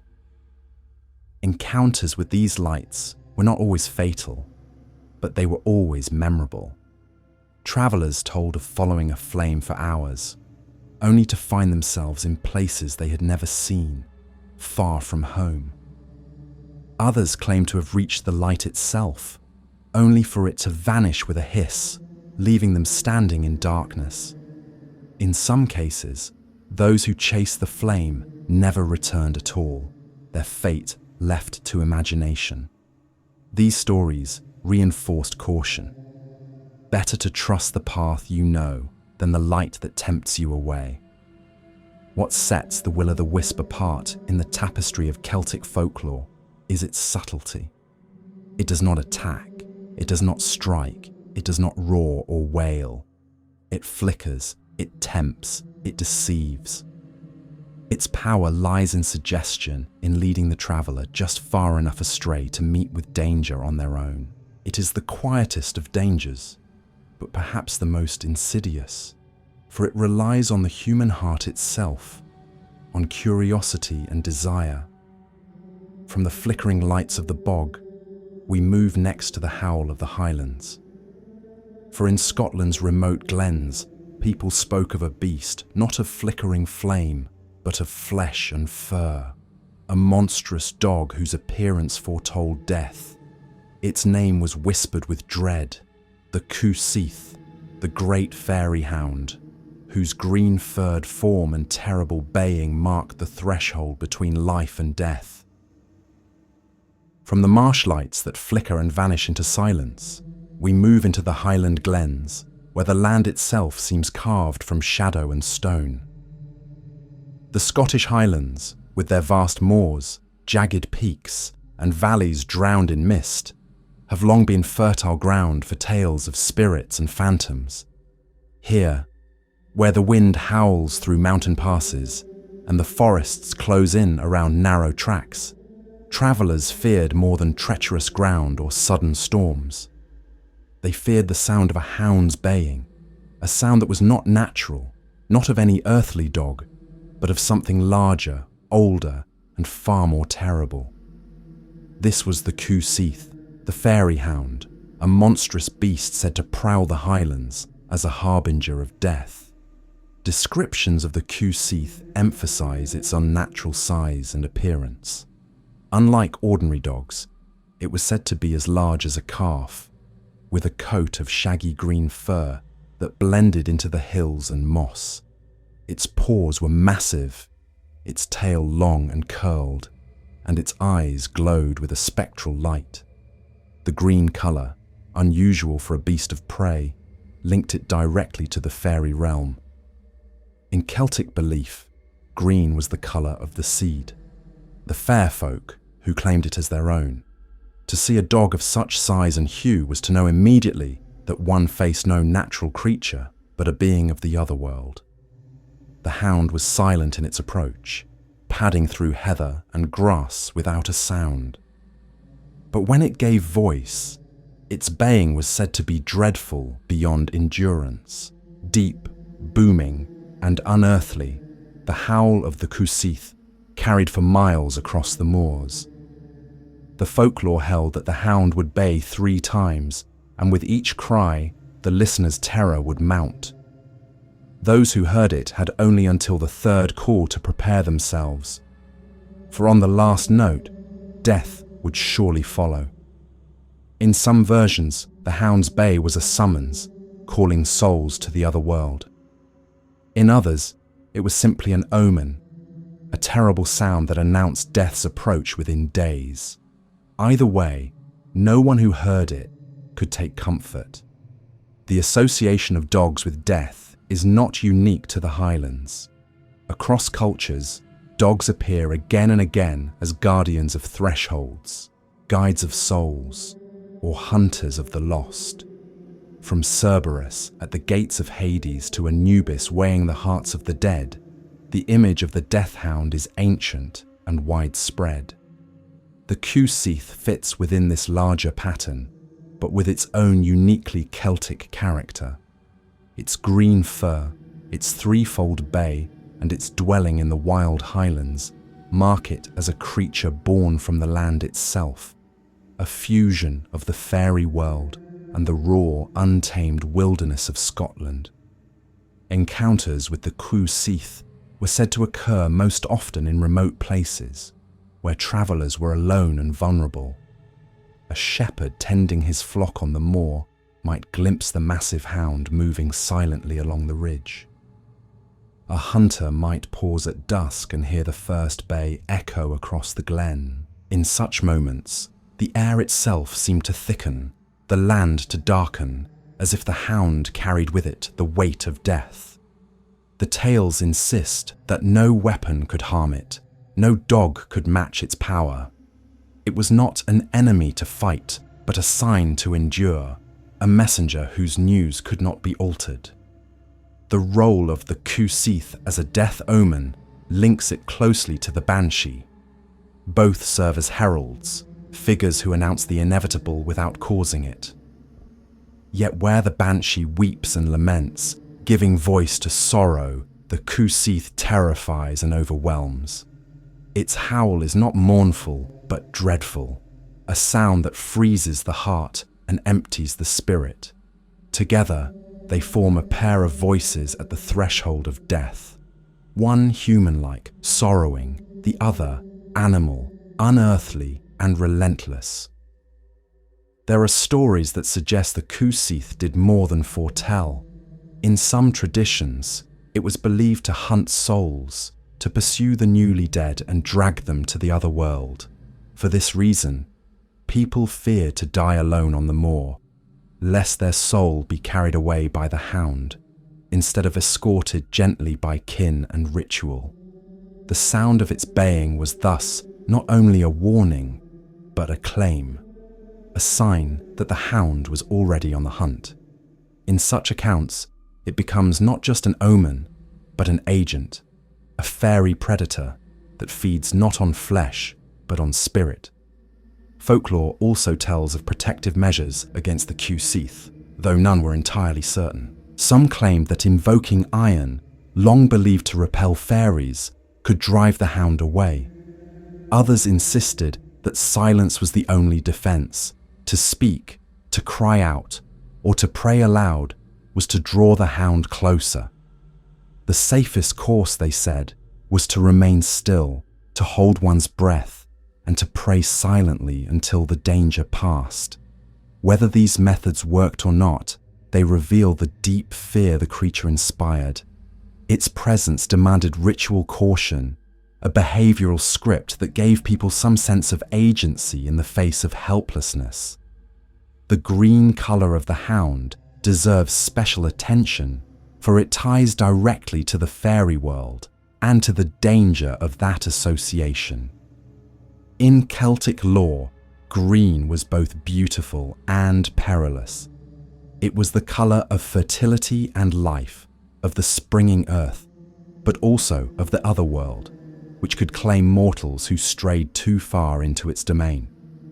To wear too much green was sometimes said to invite bad luck, as it marked one too closely with the fairies.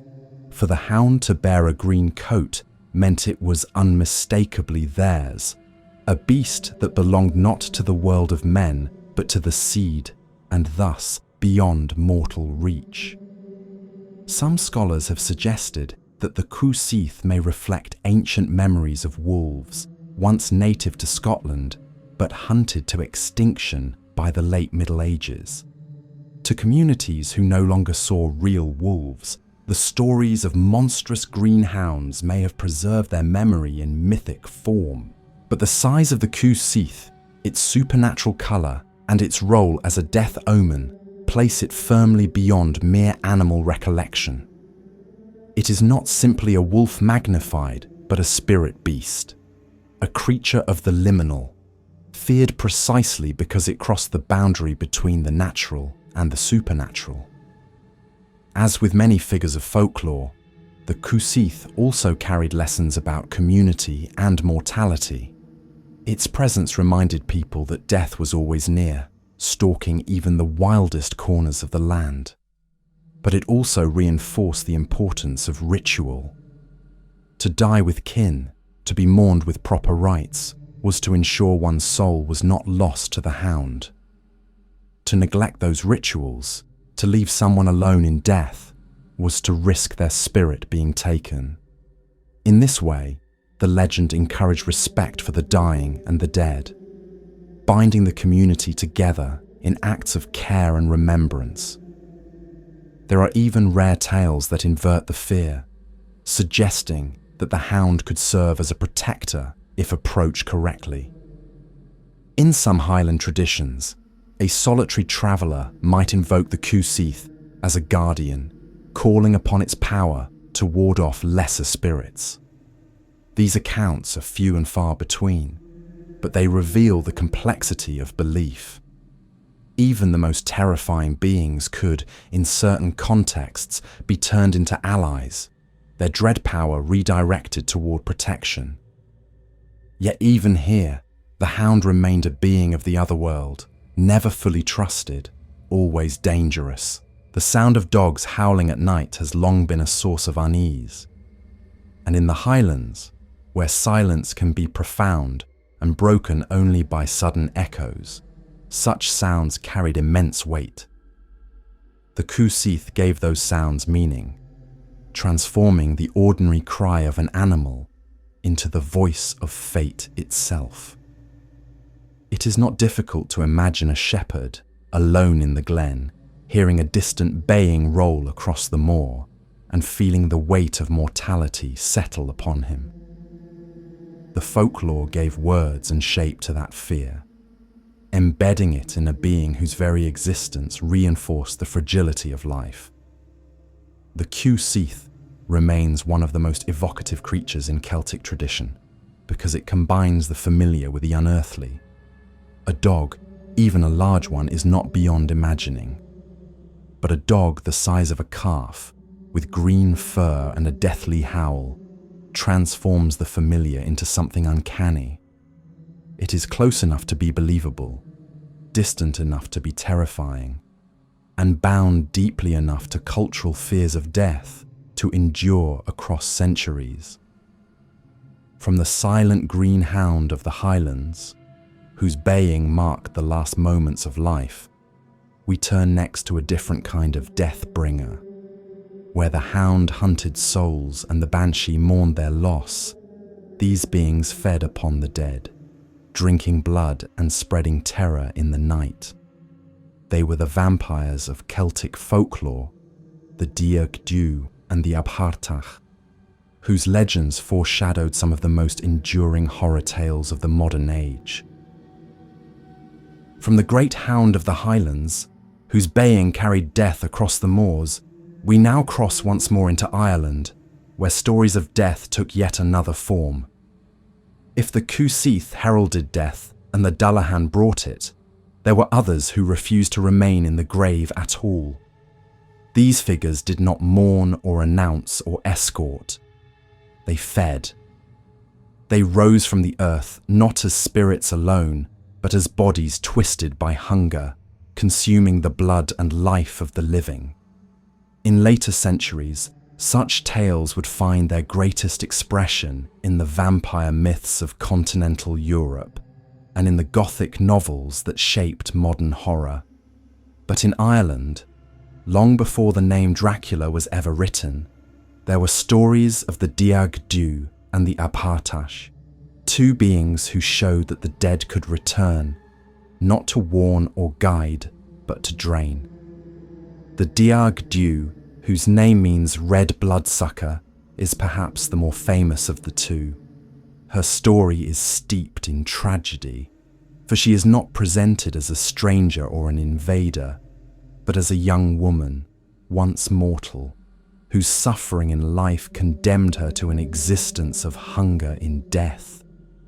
According to legend, she was a beautiful girl from Waterford, admired by many and loved by one. But her father, greedy for wealth and power, forced her into marriage with a cruel and abusive man.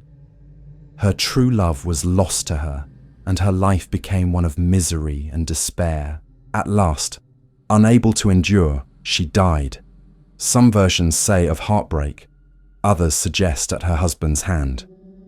But the story did not end with her burial. Rising from her grave beneath a lone yew tree, she returned transformed. No longer the sorrowful girl, she became the Dearg, a spirit of vengeance and hunger.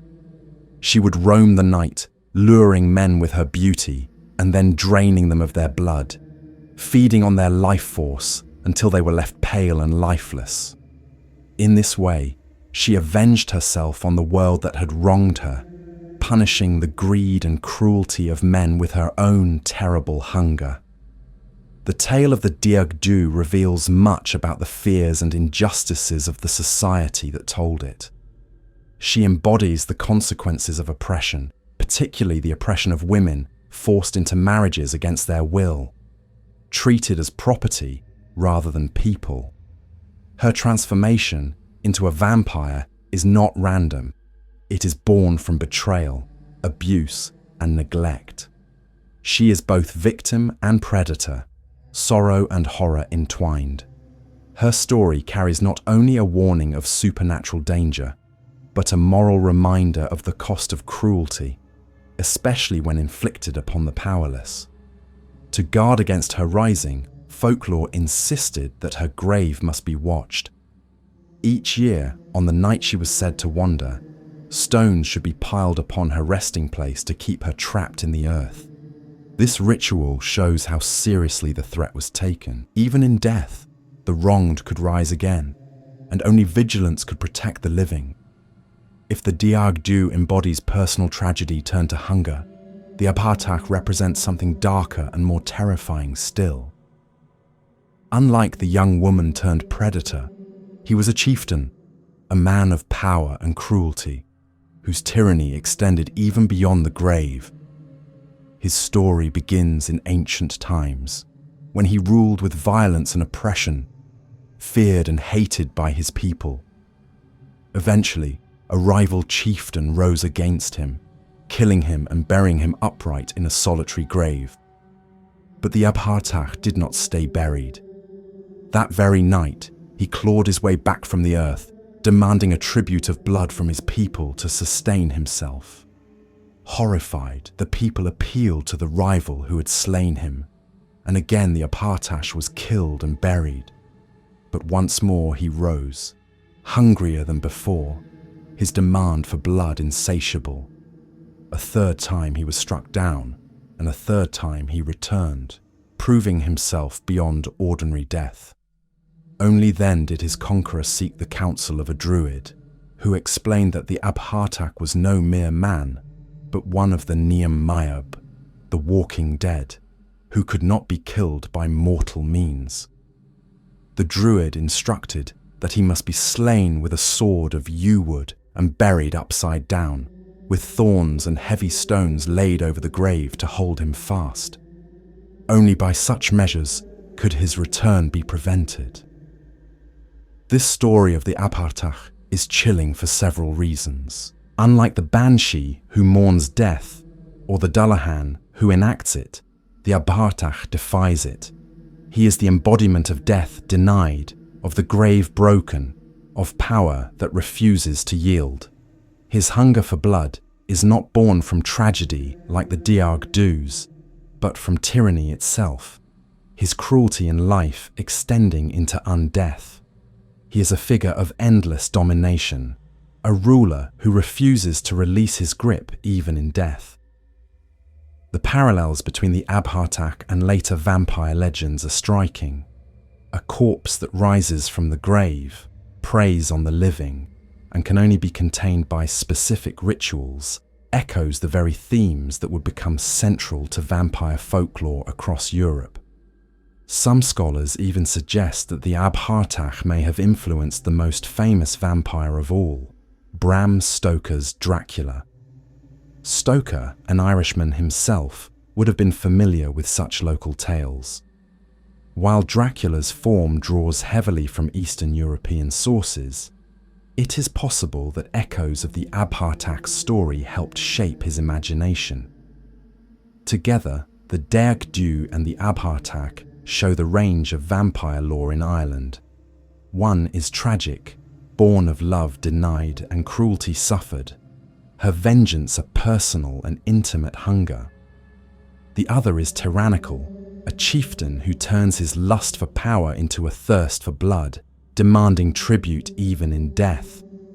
Both are terrifying, but in very different ways. One makes us fear the wrongs we inflict upon others, lest they rise to punish us. The other makes us fear the persistence of oppression, the possibility that tyranny never truly ends, but continues to feed upon the living. Folklore about these beings also reveals the rituals and practices communities developed to cope with such fears. The piling of stones upon graves, the planting of thorn bushes, the insistence that certain burial positions must be maintained. These were not empty superstitions. They were active ways of protecting against the restless dead, of ensuring that death remained final. In a world where disease, violence, and sudden loss were constant, such rituals offered both practical order and spiritual reassurance. The vampire figure has always thrived on liminality, on the crossing of boundaries. The Dearg Dhoo crosses the boundary between victim and predator, woman and monster. The Abhartach crosses the boundary between life and death, ruler and corpse. In both cases, the danger lies in what refuses to remain contained. Death, which should be an ending, becomes instead a continuation of hunger, of cruelty, of unfinished business. The horror lies in the refusal of closure, the transformation of grief into endless dread. These stories also show how Celtic folklore could turn local figures into symbols of universal fears. The Dearg Dhoo, a young woman in a specific place, becomes a symbol of all wronged women, her hunger an expression of injustice itself. The Abhartach, a local chieftain, becomes the archetype of the tyrant who refuses to release his hold, his return a nightmare of power unending. Through their stories, communities confronted their own struggles, the dangers of abuse, the weight of oppression, the fear that death itself could not free them. From the blood drinkers of Ireland, we move into one of the great mythic battles of Celtic tradition, where gods and monsters clashed on a scale far larger than any single vampire or spirit. For the next figures are not solitary wanderers or restless dead, but entire races locked in war for dominion over the world. These are the Tuatha de Danann and the Fomorians, the divine tribes whose conflict shaped the mythic landscape of Ireland. From the tales of the Dearg and the Abhartach, whose restless hunger blurred the line between death and life, we rise into a different kind of story altogether. Here, we are no longer dealing with solitary spirits or cursed individuals, but with entire races of beings, each embodying a vast force in the mythic imagination. These stories are not confined to lone graves or moorland cries, but stretch across battlefields, seas, and skies. They tell of wars fought at the beginning of time itself, of gods and monsters whose struggles defined the shape of the world that followed. In Irish mythology, this epic conflict is told through the clash between the Tuatha de Danann and the Fomorians, a drama of light and shadow, order and chaos, creation and destruction.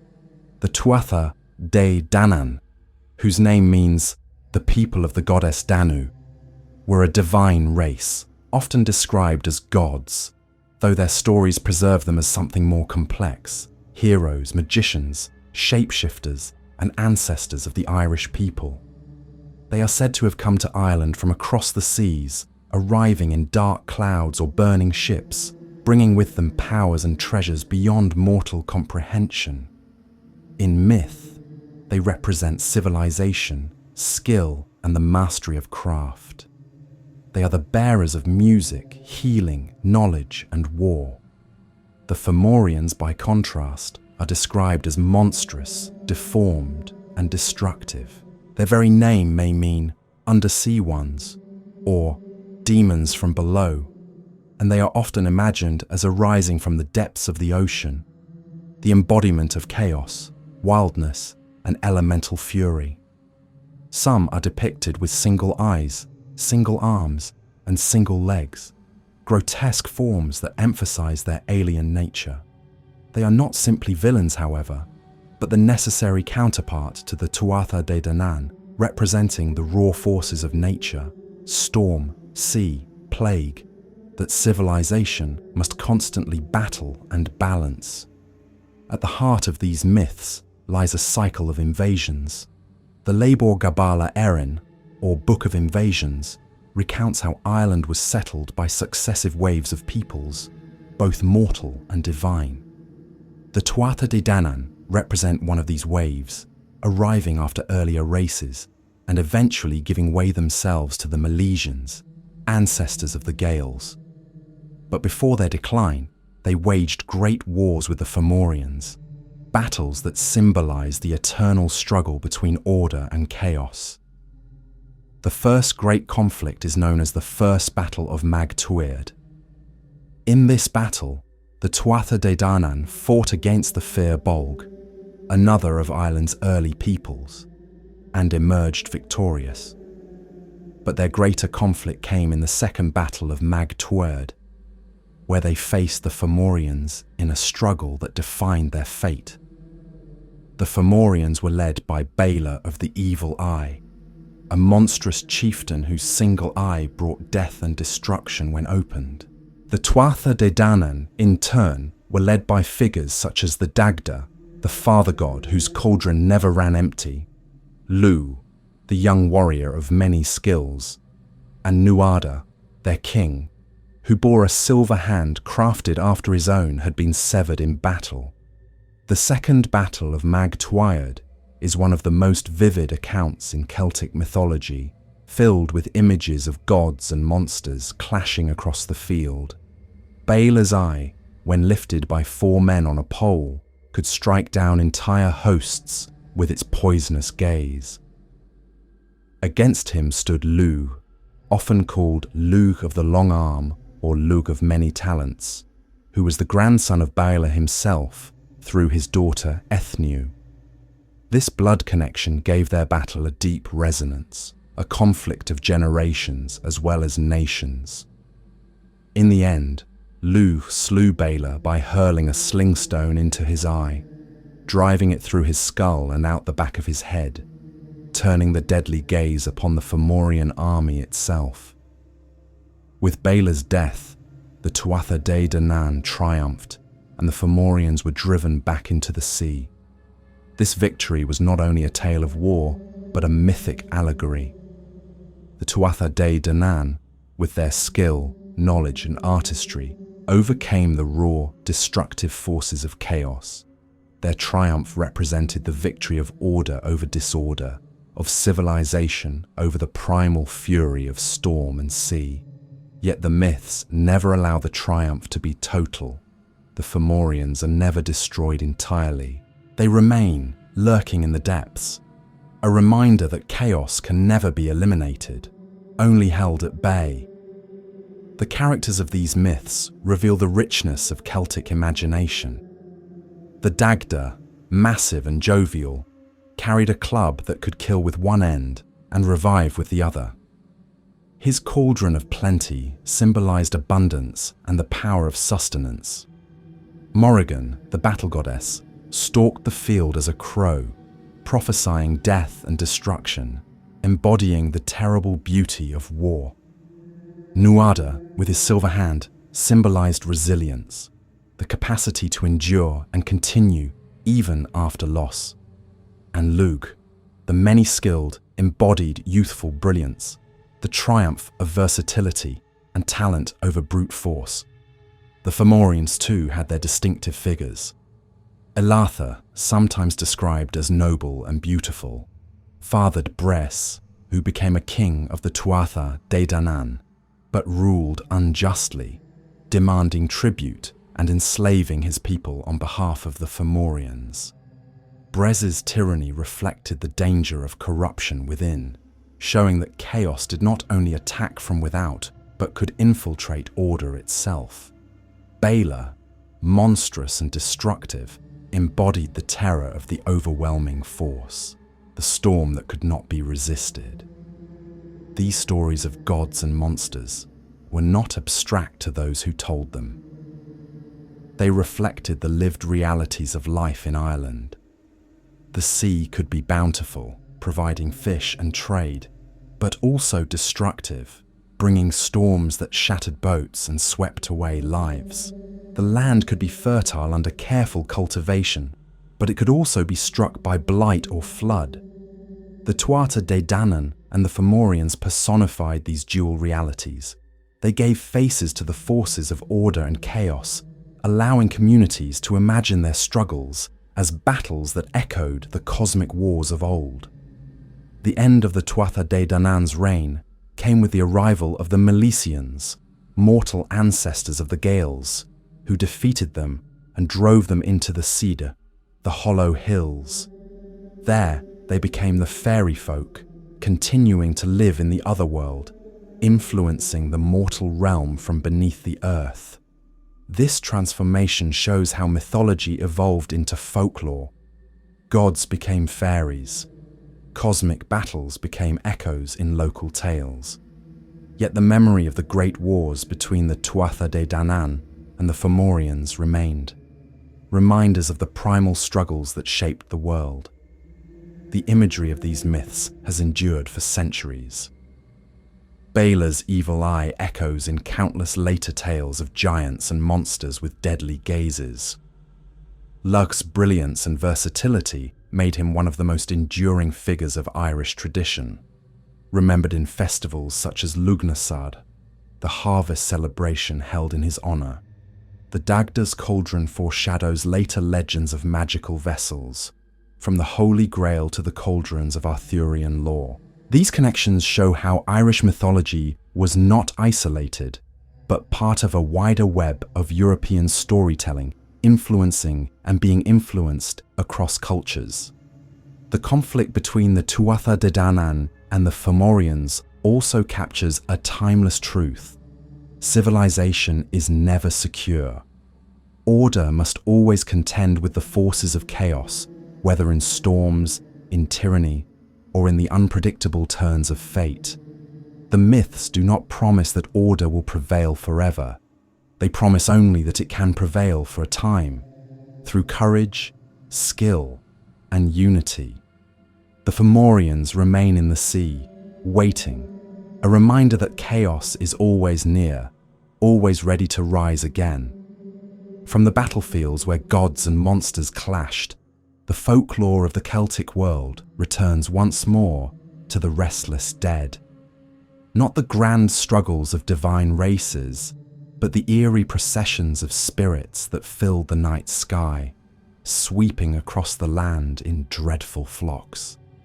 These were the Sluagh, the host of the unforgiven dead, whose flight through the darkness was feared as much as any battle. From the thunder of divine war and the clash of gods and monsters, the stories of the Celtic world descend once more into something quieter, but no less terrifying. Not the fury of Bela's eye, nor the brilliance of Lugh's sling, but the slow beating of wings in the night sky, the drifting of shadows that do not belong to clouds, the sense that above you moves not wind or bird, but a procession of souls. These are the Sluagh, the host of the restless dead, feared not because they fought like warriors or ruled like kings, but because they never rested, never yielded, never stopped their flight across the night. To hear of them was to hear of those denied peace, the souls of the unforgiven, moving together in dreadful flocks. The very word Sluagh comes from the Gaelic for host or army, but this is no earthly force. It is an army of spirits, the dead who could not find their way to the other world, trapped in the air between realms. They are said to travel in great numbers, sweeping across the sky like dark birds or shadows, their wings beating as they went. Sometimes they appeared as vague, shifting forms, indistinguishable except for their movement. Other times they were seen more clearly, as twisted human shapes carried upon the wind. Always they were feared, for their purpose was cruel. The Sluagh sought to capture souls, to snatch the dying and carry them away, adding to their number. This image of the Sluagh reflects a deep anxiety about death and the fate of the soul. In Celtic belief, death was not an end, but a crossing, a movement into another world. Rituals, prayers, and the presence of kin were meant to ensure that this passage was safe, that the soul went where it belonged. But what if those rituals were neglected? What if someone died unshriven, unconfessed, unburied? What if their life had been so sinful, so cruel, or so violent that no resting place would receive them? Then the soul might become one of the Sluagh, condemned to wander the skies forever. Their presence was most feared at liminal times, at dusk, or on the great festival nights when the boundary between worlds grew thin. All Hallows' Eve, Samhain, was especially dangerous, when the hosts of the dead might sweep down and gather fresh souls. Families kept close to their hearths on such nights, shuttering windows and doors, leaving offerings of food to distract or appease the spirits. Even the dying were protected, for it was said the Sluagh might enter through the west-facing window of a house to seize a soul departing its body. To prevent this, people would keep those windows tightly closed, ensuring the host of the restless dead could not enter. Descriptions of their movement emphasized the eerie sound they made, the rustle of wings, the sighing of wind that was not wind. Some compared it to flocks of birds in migration, vast numbers moving as one, but darker, heavier, infused with dread. Others described them as black, shadowy figures that blotted out the stars as they passed. Whatever their form, their approach was always a cause of terror. To look upon the Sluagh was to risk drawing their attention, and to draw their attention was to risk being taken. In some stories, the Sluagh were not only gatherers of the dead, but also hunters of the living. They might sweep down upon travellers, snatch them from the earth, and carry them off into the night sky, never to be seen again. These tales reinforce the danger of travelling at night, especially across lonely moors or high places where the wind carried sound. They also reinforce the importance of community, of staying together, for the Sluagh preyed most upon the solitary, the unguarded, the unprotected. The fear of becoming one of the Sluagh reflected deep concerns about morality and ritual. To live badly, to sin without repentance, to die without confession or proper burial was to risk this fate. The restless host became a warning against neglecting the duties of faith and family. It was also a warning against forgetting the dead, for those who were abandoned in life might rise to haunt the living in death. The rituals of remembrance, prayers, offerings, masses were not mere customs. They were defenses, shields against the possibility of joining the host of the unforgiven. Yet the Sluagh were not always seen as entirely separate from the fairy host. In some accounts, they are described as part of the fair folk themselves, darker counterparts of the Tylwyth Teg or the Cedar, bound to the skies instead of the hollow hills. This blending reflects the porous boundaries in Celtic belief between the dead and the fairy realm. Both belong to the other world, both could intrude upon human life, and both required caution and respect. The Sluagh, however, carried a special dread because they represented failure, punishment, the souls that did not belong anywhere. What makes the Sluagh particularly unsettling is the loss of individuality in their stories. Unlike the Banshee, who mourns for a specific family, or the Leprechaun, who guards his own treasure, the Sluagh are never described as individuals. They are a mass, a host, an army. Their identity is erased in their endless wandering. This loss of self reflects the horror of being cut off from community, from kin, from memory. To become one of them was to lose not only rest, but personhood, to be swallowed into the faceless host forever. There are rare accounts in which the Sluagh are invoked deliberately, where someone might call upon them to harm an enemy. To send the restless dead against another was the darkest of curses, and those who attempted it were said to risk their own soul. Such stories highlight the way the Sluagh embodied not only fear of punishment, but also fear of misuse, of powers that could be twisted for malice. They were a reminder that the restless dead were not only victims of their own lives, but also tools of further cruelty. The image of the Sluagh has persisted across centuries, finding echoes in later ghost lore and in modern imagination. Tales of spectral armies, of phantom processions seen in the sky, can be found across Europe, but in the Celtic world, they retain the distinct character of the unforgiven host. Their wings beat not only in the night air, but in the imagination, a sound of what it means to be cut off, denied peace, lost forever. From the Sluagh, the restless dead, whose hosts swept across the night skies, we turn once more to the waters of Wales, where another kind of terror waited. Not the wandering souls of the air, but a monster of the deep, dwelling in lakes and rivers, feared for its strength and violence. It was said to drag down those who came too near, to terrorize communities with its presence beneath the surface. This was the Afanc, the creature of the Welsh lakes, whose legend blends the mystery of water with the threat of monsters hidden within it. From the restless wings of the Sluagh beating against the night sky, the stories turn downward, back into the waters, into places where dark lakes lie still beneath mountain shadows, and where rivers coil their way through the valleys of Wales. If the skies belonged to the unforgiven dead, then the deep waters were the domain of something equally feared, a creature that could rise without warning, capable of dragging men, women, and livestock into the depths. It was not the sorrowful Selkie, nor the storm-born demon of Orkney, but a beast that seemed to embody the lurking danger of every body of water. The Afanc, one of the most enduring monsters of Welsh tradition. The Afanc's name appears in many forms across Welsh literature, sometimes Adance, sometimes Afancs, but the creature it describes is always terrifying.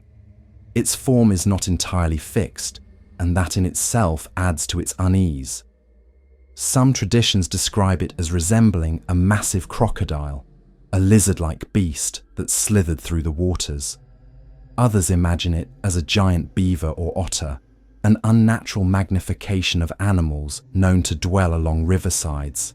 Still others give it features closer to a demon or dragon, with scales, claws, and a gaping maw. In every case, it is portrayed as monstrous, huge, and violent, a beast capable of overturning boats, snapping chains, and drowning anyone who came too near its lair. The Afanc appears most often in connection with lakes, Llyn Tegid, Bala Lake, in Gwynedd, Llyn Lyon, and other waters across Wales. Each community seemed to have its own version of the monster, its own lake haunted by the creature's presence.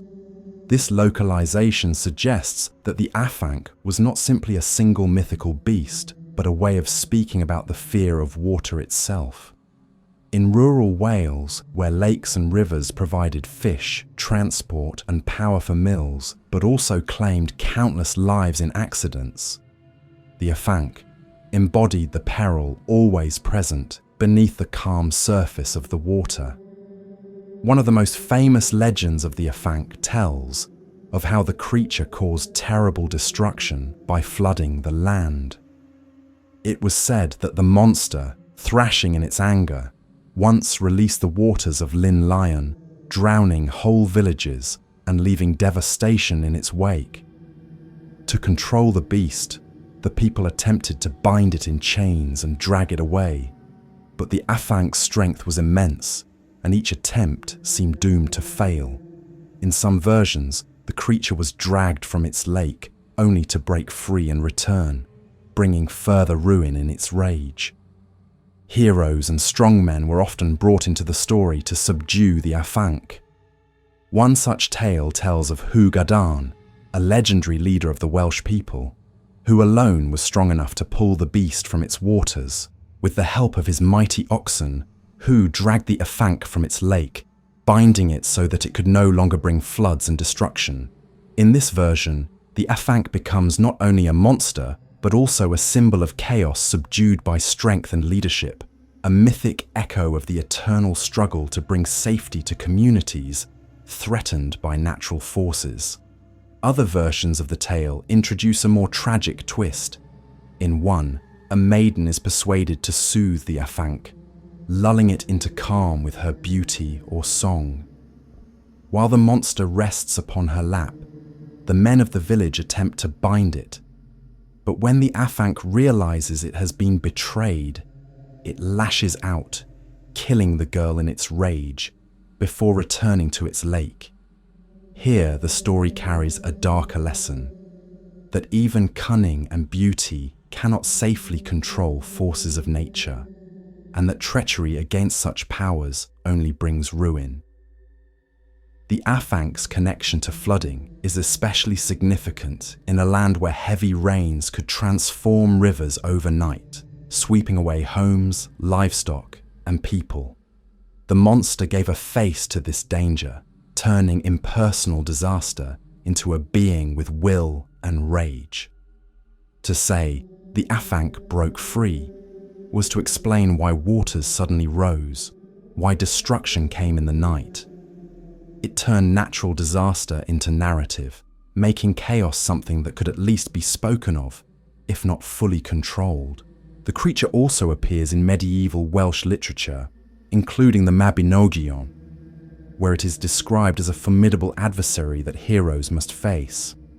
In these tales, the Afanc is one challenge among many, but its presence in such a foundational text shows how deeply it was embedded in the cultural imagination. The Afanc was not a passing superstition, but a persistent figure, woven into both local folklore and literary tradition. What is striking is how the Afanc's form shifts according to the storyteller. A crocodile-like beast may have reflected tales brought from travellers to lands where such creatures were known. A monstrous beaver may have grown from the memory of giant beavers that once roamed Britain in prehistoric times, their bones occasionally unearthed to puzzle later generations. A demon-like Afanc may have reflected Christian reinterpretations, casting older water spirits as devils. Each form reveals how the legend adapted, changing shape while retaining its essence, the terror of a monster that dwelled beneath the surface of the water. Communities developed rituals and precautions to live with such tales. Some lakes were considered dangerous, their depths avoided not only for practical reasons, but because they were the Afanc's lair. Fishermen told stories of sudden waves or overturned boats as the work of the monster, teaching caution to the young. Parents warned children not to play too near the water's edge, lest the Afanc seize them. The monster thus served as both a supernatural terror and a practical safeguard, ensuring respect for the unpredictable dangers of lakes and rivers. The Afanc also carried symbolic weight beyond mere fear. Water in Celtic tradition was a liminal place, a boundary between worlds. Lakes and rivers were often seen as gateways to the other world, places where offerings were cast and where gods or spirits might dwell.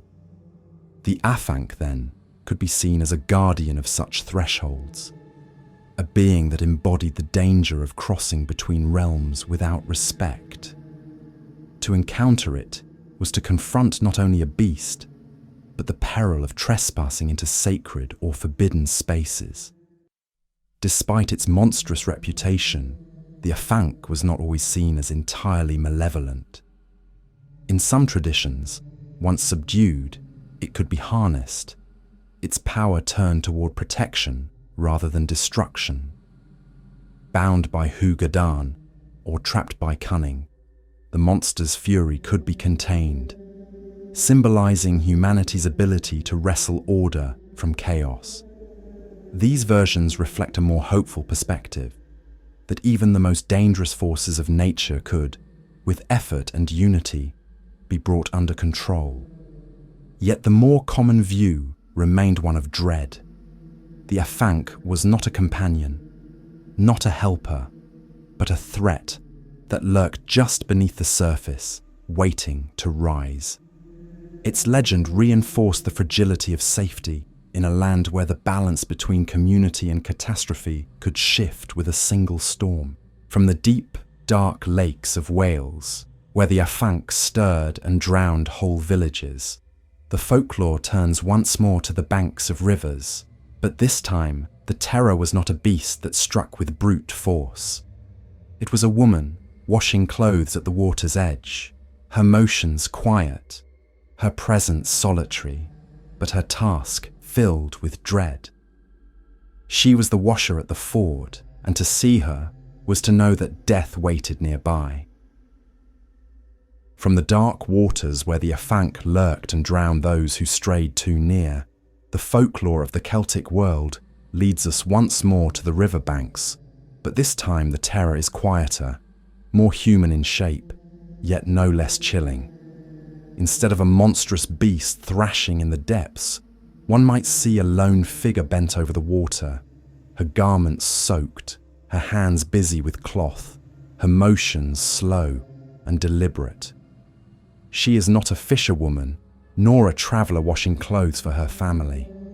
She is the washer at the ford, a figure who appears at liminal places where roads cross streams, where the living pass over moving water, and where the world of the dead presses close. To see her is to see death itself, not as a sudden beast rising from below, but as an omen, patient and inevitable, marked in the dripping folds of fabric she beats against the stones. The washer at the ford appears in many Celtic traditions, from Ireland to Scotland to Wales, but always with the same essential form. She is a woman, sometimes old and withered, sometimes young and beautiful, crouched at the edge of a stream or river, washing blood-stained garments. These garments are not her own, nor those of her kin. They belong to the one who sees her.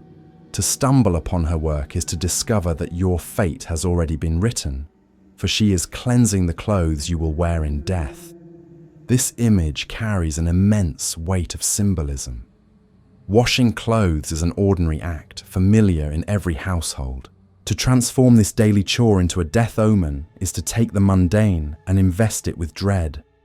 The washer turns ordinary fabric into prophecy, her actions into revelation.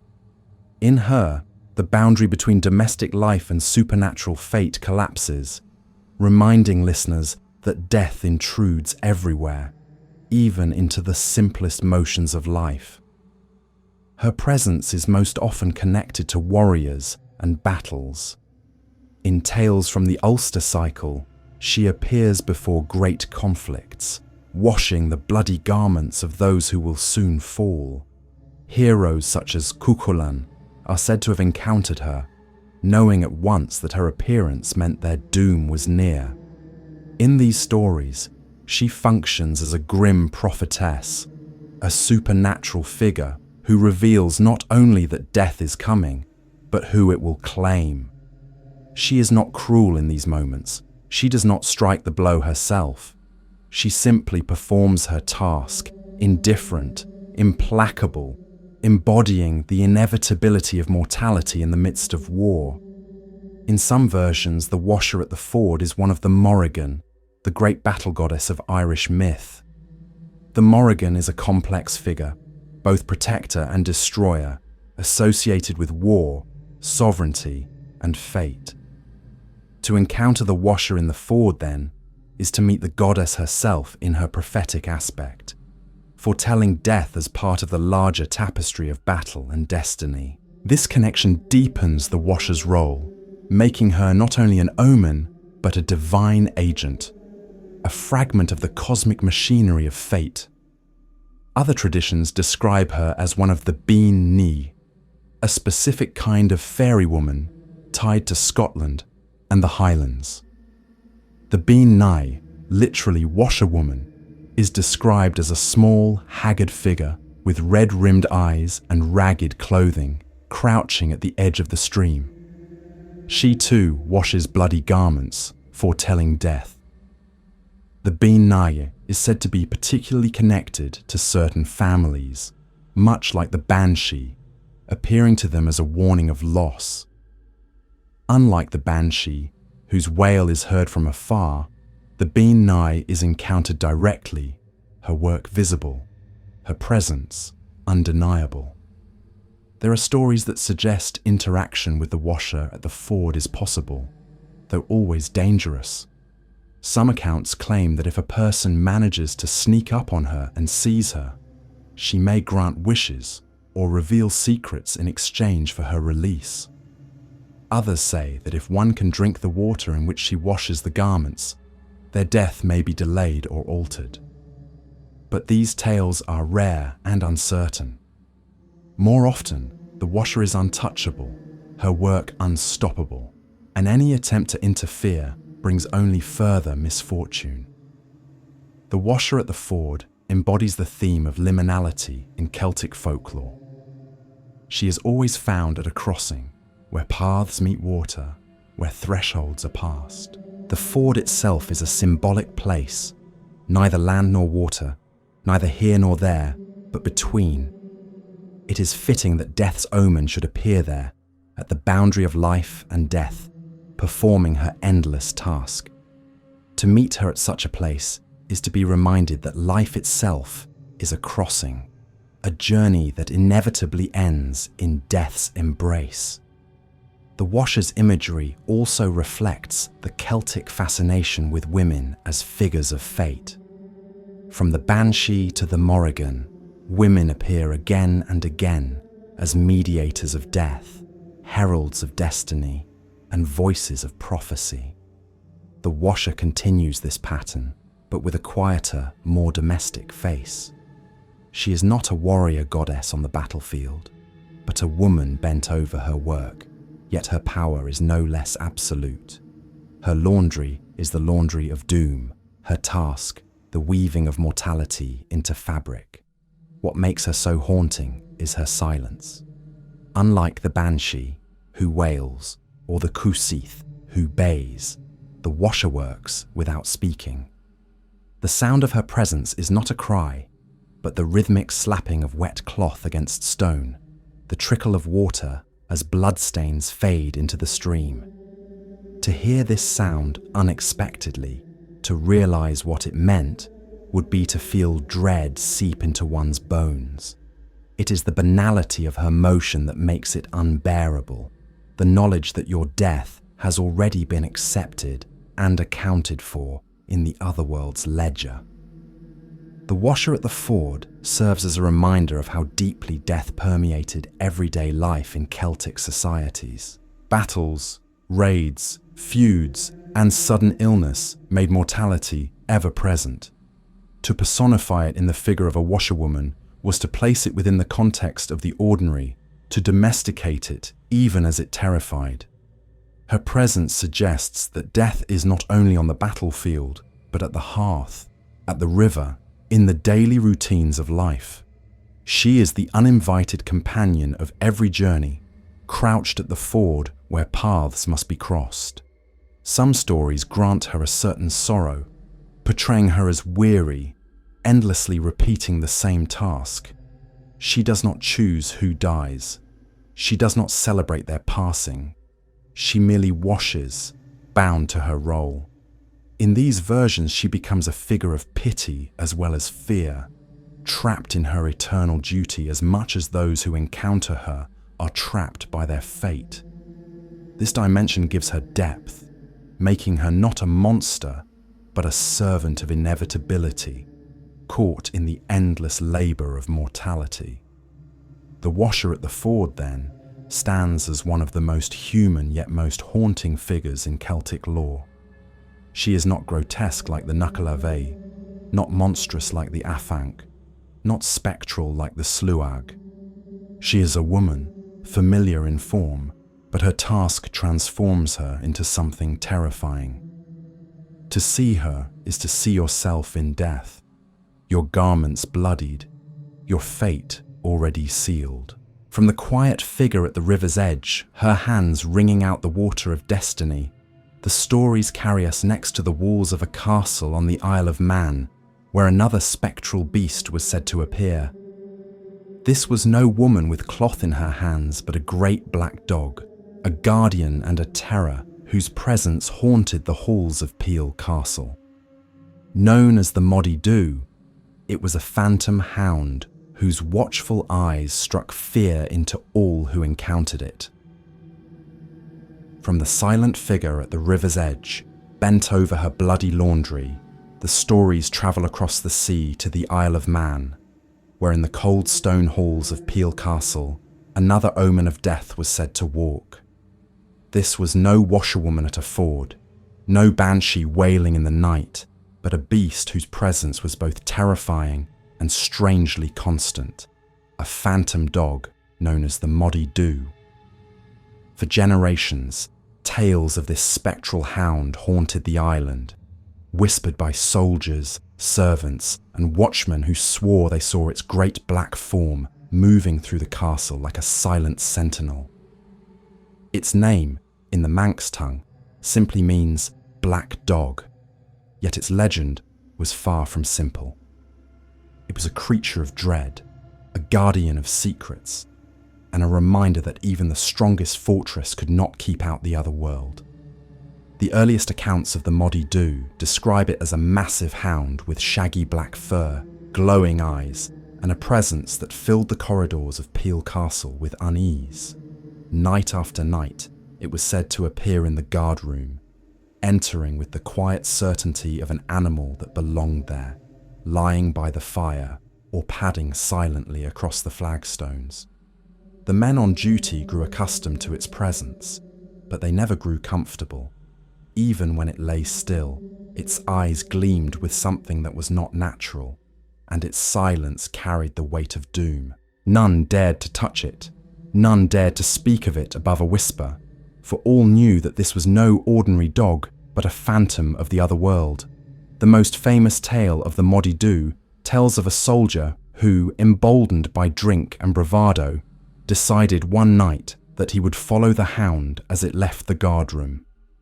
The dog had a peculiar habit of vanishing down a particular passage, one that led to a locked door few ever dared to approach. No one knew where the door led, only that it descended into the older, darker parts of the castle.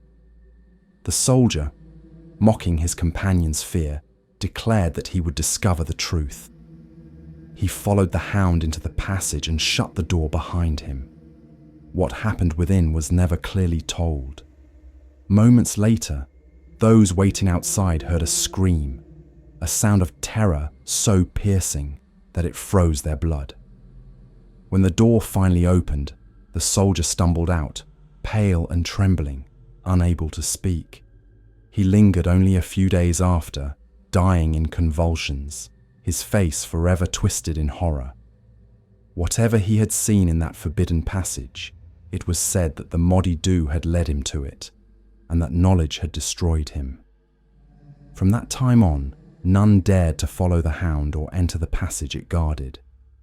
The Moddey Dhoo remained, appearing and vanishing as it pleased, its silent patrols a reminder that Peel Castle was not only a fortress of stone but a place shadowed by forces beyond human control. Stories of black dogs are widespread across the Celtic world and beyond. In England, there is the Black Shuck of East Anglia, a phantom hound whose appearance foretells death. In Scotland, there are tales of the Cù-Sìth, the great green fairy hound whose howl calls souls away.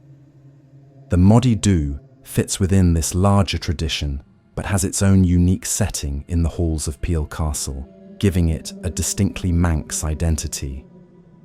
Its role as a guardian, tied to a specific passage, sets it apart from the more wandering omens of other regions. This detail raises questions. Was it protecting something hidden within the castle? Was it bound to the place by some ancient pact or curse? Or was it simply a manifestation of death itself, choosing the castle as its haunt? Peel Castle itself contributes to the weight of the story. Situated on St. Patrick's Isle, a small rocky outcrop off the west coast of the Isle of Man, the castle dates back centuries, with layers of Norse, Celtic, and later medieval history embedded in its walls. It was a place of kings and bishops, warriors and priests, a stronghold of power and conflict. In such a place, where blood was spilled and secrets buried, the presence of a phantom guardian seems almost inevitable. Castles were not just military structures. They were symbols of authority and oppression, places where life and death were decided. To have a spectral hound haunting its halls was to embody the weight of that history, a reminder that no stone fortress can keep out the judgment of the other world. The Moddey Dhoo's role as a guardian is particularly intriguing. Folklore often portrays black dogs as liminal creatures, connected to thresholds and crossroads, places where the boundaries between worlds blur. At Peel Castle, the dog's passage and door served as such a threshold. The story of the soldier who dared to cross it suggests that some knowledge or power lay beyond, something forbidden to mortals. The Hound's presence ensured that this boundary was respected. In this sense, the Moddey Dhoo was not only a harbinger of death, but also a keeper of secrets, standing sentinel at the edge of human understanding. The fear it inspired was not only supernatural, but psychological. Imagine soldiers stationed in a remote island fortress, isolated from the mainland, their nights long and their duties monotonous. In such an atmosphere, a spectral hound appearing by the fire would become more than a story. It would be an ever-present reminder of mortality, a silent pressure on the nerves of men already stretched by isolation and duty. The Moddey Dhoo was not only a ghost, but an expression of that tension, a symbol of dread in the confined, echoing halls of stone. Over time, the tale of the Moddey Dhoo became one of the Isle of Man's most famous legends, retold to visitors and passed down in local lore. Its persistence reveals how deeply such stories resonate, blending fear of death with the mystery of the unseen. It also reflects the universality of the black dog motif. Across cultures, the image of a great dark hound has carried associations of death, the supernatural, and the other world. The Moddey Dhoo stands as the Manx incarnation of this archetype, rooted in the history and landscape of its island. The story also raises broader questions about the role of guardians in folklore. Guardians are often placed at thresholds, dragons guarding hoards, spirits guarding bridges, dogs guarding gates. They embody the idea that certain places or knowledge must be protected, that trespass carries consequences. The Moddey Dhoo, haunting its passage in Peel Castle, continues this tradition. Its presence insists that some doors are not meant to be opened, some truths not meant to be uncovered. The soldier's fate becomes a warning against curiosity, against arrogance in the face of the supernatural. Yet despite its dread, the Moddey Dhoo is not entirely malevolent. Unlike the Nuckelavee or the Abhartach, it does not actively seek to harm. It does not hunt or attack. It appears, it watches, it guards. Its terror lies in what it represents, rather than in what it does. It is a reminder of limits, of mortality, of the presence of death even in places of power.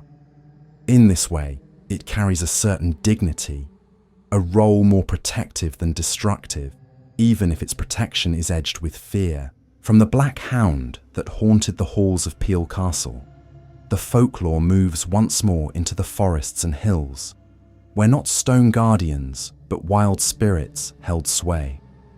These were the Cù-Sìth, the fairy folk themselves, whose beauty and danger made them both alluring and feared.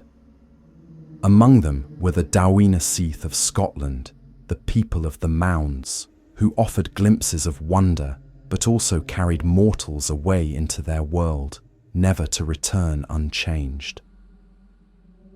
From the black hound that kept silent watch over Peel Castle, we step into another corner of Celtic tradition, where terror does not always come in the form of monsters, omens, or spectral beasts. Some dangers arrived instead in the shape of beauty, charm, and irresistible allure. If the Moddey Dhoo was a guardian that inspired fear in its stillness, the being that follows unsettled through temptation, drawing people not into a forbidden passage or into the jaws of death, but into the snares of desire. This was the Gancanagh, whose very name in Irish means love talker, a fairy seducer who could enchant the heart and leave ruin in his wake. The Gancanagh is described as a solitary male fairy, distinct from the great hosts of the seed or the more domestic spirits like the Brownie.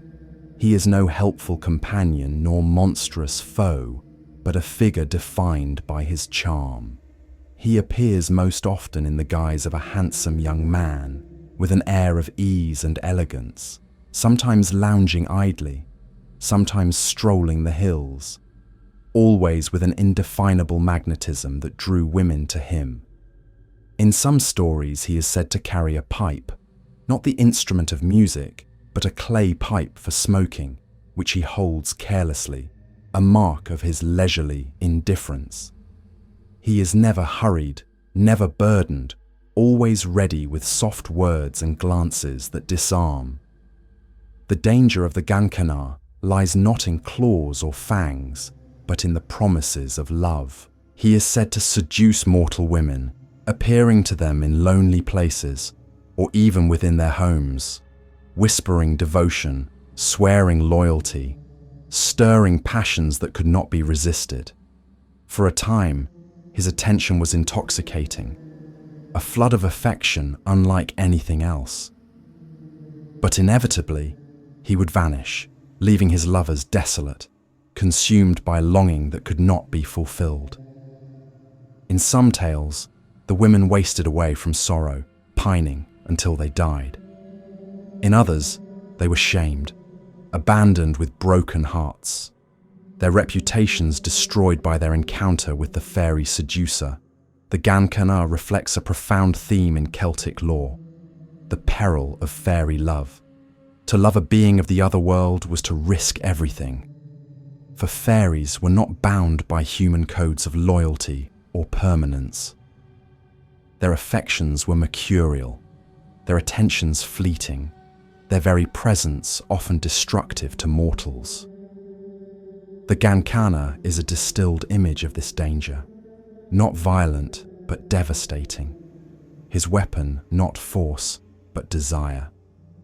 There are stories that link him specifically to young women who met him in rural settings, shepherdesses, milkmaids, girls who wandered alone on the hills. They would return changed, speaking of a beautiful stranger who had sworn eternal love. When he inevitably disappeared, their families watched them decline, consumed by grief. In some places, the wasting sickness that followed such encounters was described as fairy-struck, an ailment as real as any plague or fever. The Gancanagh thus became both a supernatural explanation for heartbreak and a cultural warning against yielding too easily to strangers' promises. His association with idleness is another telling detail. Unlike hard-working spirits like the Brownie, who laboured in homes and barns, the Gancanagh is never described as toiling.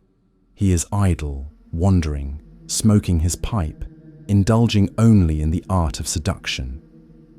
This idleness may have been seen as a vice in itself, a symbol of wastefulness and selfishness. To fall for such a figure was to be lured not only into passion but into ruin, for he offered nothing lasting, only fleeting pleasure that left scars behind. At times, the Gancanagh is connected to broader traditions of fairy abductions. Some tales suggest that women seduced by him were carried off into the fairy world, disappearing forever. Others say they lingered in sorrow among mortals, but always with the sense of being touched by something beyond, their lives marked by an encounter that could not be undone. In both cases, the message is the same. Love with the otherworld is perilous, a path that leads not to happiness, but to loss. The figure of the Gancanagh may also reflect deeper social anxieties. In traditional rural societies, female chastity and loyalty were highly valued, and tales of seduction carried real social consequences. The Gancanagh's legend could thus serve as a way of explaining and warning against unwed pregnancies, affairs, or sudden despair among young women. To blame the fairy seducer was to frame these events within a supernatural context, but beneath the surface, the stories reflect concerns about sexuality, honor, and the vulnerabilities of women in patriarchal structures. Unlike many darker figures of Celtic lore, the Gancanagh is rarely described as hideous or terrifying. His danger lies precisely in his attractiveness, in his ability to seem harmless, even wonderful. This inversion, where the monstrous hides behind beauty, gives him a unique place among Celtic beings. He is a reminder that not all threats are obvious, that ruin can come with a smile as easily as with a curse. Some storytellers gave him a more tragic cast, portraying him as a cursed fairy doomed to wander, never able to form lasting bonds, condemned to leave heartbreak wherever he went. In this view, he is not only a predator, but also a victim of his own nature, trapped in endless repetition of seduction and abandonment. This interpretation softens him, making him less a villain than a figure of sorrow, embodying the futility of love between worlds. The Gancanagh also fits into a wider tapestry of folklore in which supernatural beings seduce mortals, sometimes to their destruction, sometimes to their enchantment. Sirens lured sailors with their songs, nymphs bewitched men in forests. But the Gancanagh is distinct in his male form and his focus on mortal women, a reversal of the more common tales where men are drawn to supernatural female lovers like Selkies or fairy queens. His role highlights the universality of desire and the dangers of yielding to it without caution. Accounts of encounters with him often emphasize the change he left behind. A woman who had seen the Gancanagh might spend her days in melancholy, distracted from her work, her thoughts always elsewhere. Her family would notice her decline, her withdrawal, her listlessness. In time, she might waste away entirely, her life consumed by a love that was never real. Such stories reinforce the idea that fairy enchantment was not only emotional, but physical, that the touch of the other world could sap vitality itself. Yet there are also faint echoes of fascination in these tales. Despite the warnings, the Gancanagh retained a strange allure in the imagination. He was dangerous, yes, but also glamorous, a figure who embodied the intoxicating possibility of a love beyond the ordinary. To hear stories of him was to feel both fear and curiosity, to wonder what it might be like to meet such a being, even knowing the risk. This tension between dread and desire is what made the Gancanagh so enduring. From the seductive whisper of the Gancanagh, whose charm led mortals into ruin, the stories of the Celtic world finally turned toward the skies, where not seduction, but fire and fury marked the presence of a dragon. For in Welsh legend, the red dragon and the white dragon were said to battle beneath the earth, their struggle shaking the land and shaping the fate of kings. From the whispers of the Gancanagh, whose idle charm ensnared mortal hearts, we move into one of the strangest tales of all, where the line between the ordinary household animal and the uncanny powers of the otherworld blurs into unsettling mystery. If the fairy seducer represented temptation and ruin through desire, then the creature that follows represents secrecy, power, and the hidden dominion of beings that lived alongside humans but were never truly tame. This is the legend of the King of the Cats, a story that begins with something as simple as the presence of a familiar creature, but ends in the revelation of a kingdom unseen, a shadow realm where cats were more than companions, more than hunters of mice, but sovereigns of their own secret empire. The tale of the King of the Cats exists in many variations across Ireland, Scotland, and Britain, but its core is always the same. A man, sometimes a farmer, sometimes a traveller, sometimes even a clergyman, sets out on a journey or walks home in the fading light. Along the way, he encounters something unusual, often a funeral procession of cats. These cats, moving in solemn order, are unlike ordinary animals. They walk with purpose, sometimes carrying a small coffin, sometimes chanting in low, eerie voices. The man, astonished, follows them or watches them pass. Eventually, he hears the words they speak. News of the death of a great figure in their world, the King of the Cats. The man continues on his way, shaken by what he has seen, and when he arrives home, he recounts the story to his family by the fire. But before he can finish, his own household cat, who had been lying quietly nearby, leaps up. In a human voice, it declares, "Then I am the king of the cats," and vanishes up the chimney or out the door, never to be seen again.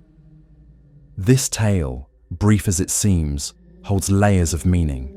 The sudden revelation that an ordinary cat might belong to a hidden kingdom, that the creature sharing one's home could in fact be a royal exile, transforms the familiar into the uncanny.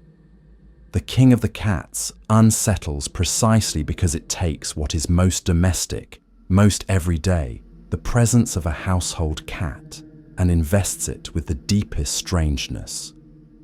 Cats, in Celtic and broader European tradition, were often seen as liminal animals, creatures that lived comfortably in the thresholds between human and wild, home and wilderness, hearth and barn.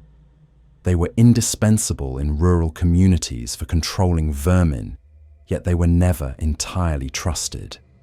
Their independence, their nocturnal habits, and their unblinking eyes set them apart from more obedient animals like dogs. Folklore reflects this unease. Cats were frequently associated with witches, believed to be their familiars, or even witches themselves in transformed shape. In Celtic lands, cats also appear in more mythic roles, such as the monstrous Cù-Sìth of Scotland, a spectral black cat said to steal the souls of the dead. The king of the cats fits within this tradition, but instead of a solitary phantom, it suggests a whole hidden kingdom, a society of cats parallel to that of humans.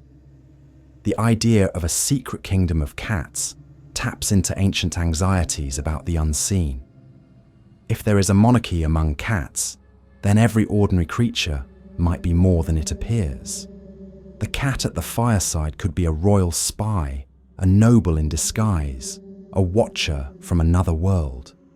The sudden leap of the household cat in the story, declaring itself the king and vanishing, is both humorous and terrifying. It reveals that humans have lived all along with beings who keep their own counsel, who owe no true allegiance, and who might leave at any moment to return to their own shadowy realm. Some versions of the tale emphasize the funeral procession more strongly, describing it in vivid detail. Cats dressed in mourning, carrying candles, chanting like monks. This imagery transforms the animals into a parody of human society, mirroring funerals and rituals but with fur and claws. It suggests that the world of the cats is not only hidden but organized, with its own hierarchy, customs, and ceremonies. To glimpse such a procession was to see the other world intruding directly into the path of a lone traveler. The king of the cats also intersects with themes of secrecy and revelation. The man in the story sees what should not be seen and speaks what should not be spoken. In telling the tale to his family, he inadvertently reveals the identity of his own cat. Knowledge here is dangerous, for it unravels the boundary between worlds. The moment of revelation, the cat's sudden speech, shatters the illusion of ordinary life. The story becomes a warning against curiosity, against speaking too freely of the strange things one witnesses, for the price may be higher than expected. This legend may also have roots in older beliefs about animals as mediators with the spirit world. In many cultures, animals are seen as liminal beings, closer to nature and thus closer to the unseen.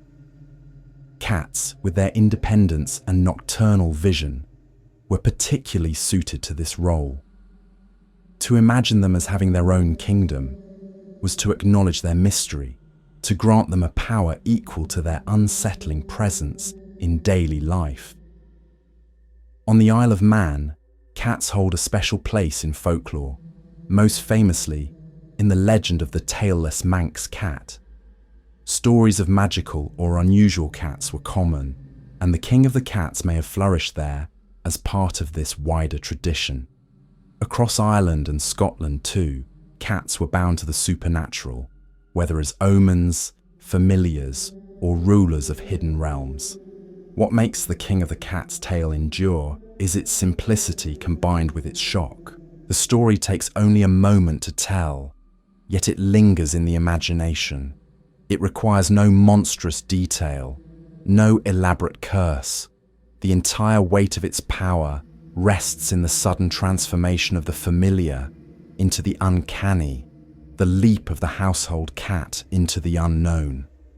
That leap carries with it the implication of a whole world beyond sight, a shadow kingdom that exists alongside our own. The humour in the tale of a cat suddenly proclaiming itself king is inseparable from its dread. We laugh at the absurdity, yet the unease remains. The humour itself may have been a way for communities to approach the uncanny without being overwhelmed, to share in the strangeness together.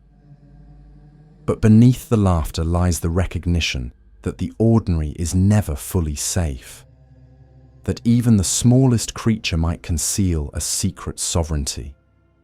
The King of the Cats also reflects a deeper theme in Celtic lore, the thinness of the boundary between worlds. Just as the Banshee's cry or the washer's laundry revealed fate, just as the will-o'-the-wisp revealed temptation, the King of the Cats reveals the unseen kingdoms that coexist with our own. It is a story about intrusion, about the sudden collapse of the boundary that allows humans to pretend their world is stable. For in the moment the cat speaks, stability vanishes. From the perspective of community, the tale serves as both entertainment and warning. It entertained with its shock and humour, but it also warned against arrogance, against assuming that the world was fully understood. It reminded listeners that mysteries dwell in the most familiar places, that the fireside itself could conceal a gateway to another realm. The King of the Cats remains one of the strangest and most memorable legends of the Celtic world, because it is both small and vast.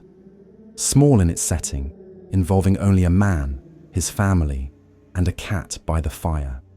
Vast in its implications, suggesting a hidden monarchy, a shadow kingdom of animals that live alongside us yet remain unknowable. It is this tension that gives the story its power, ensuring that it continues to be told, reshaped, and remembered.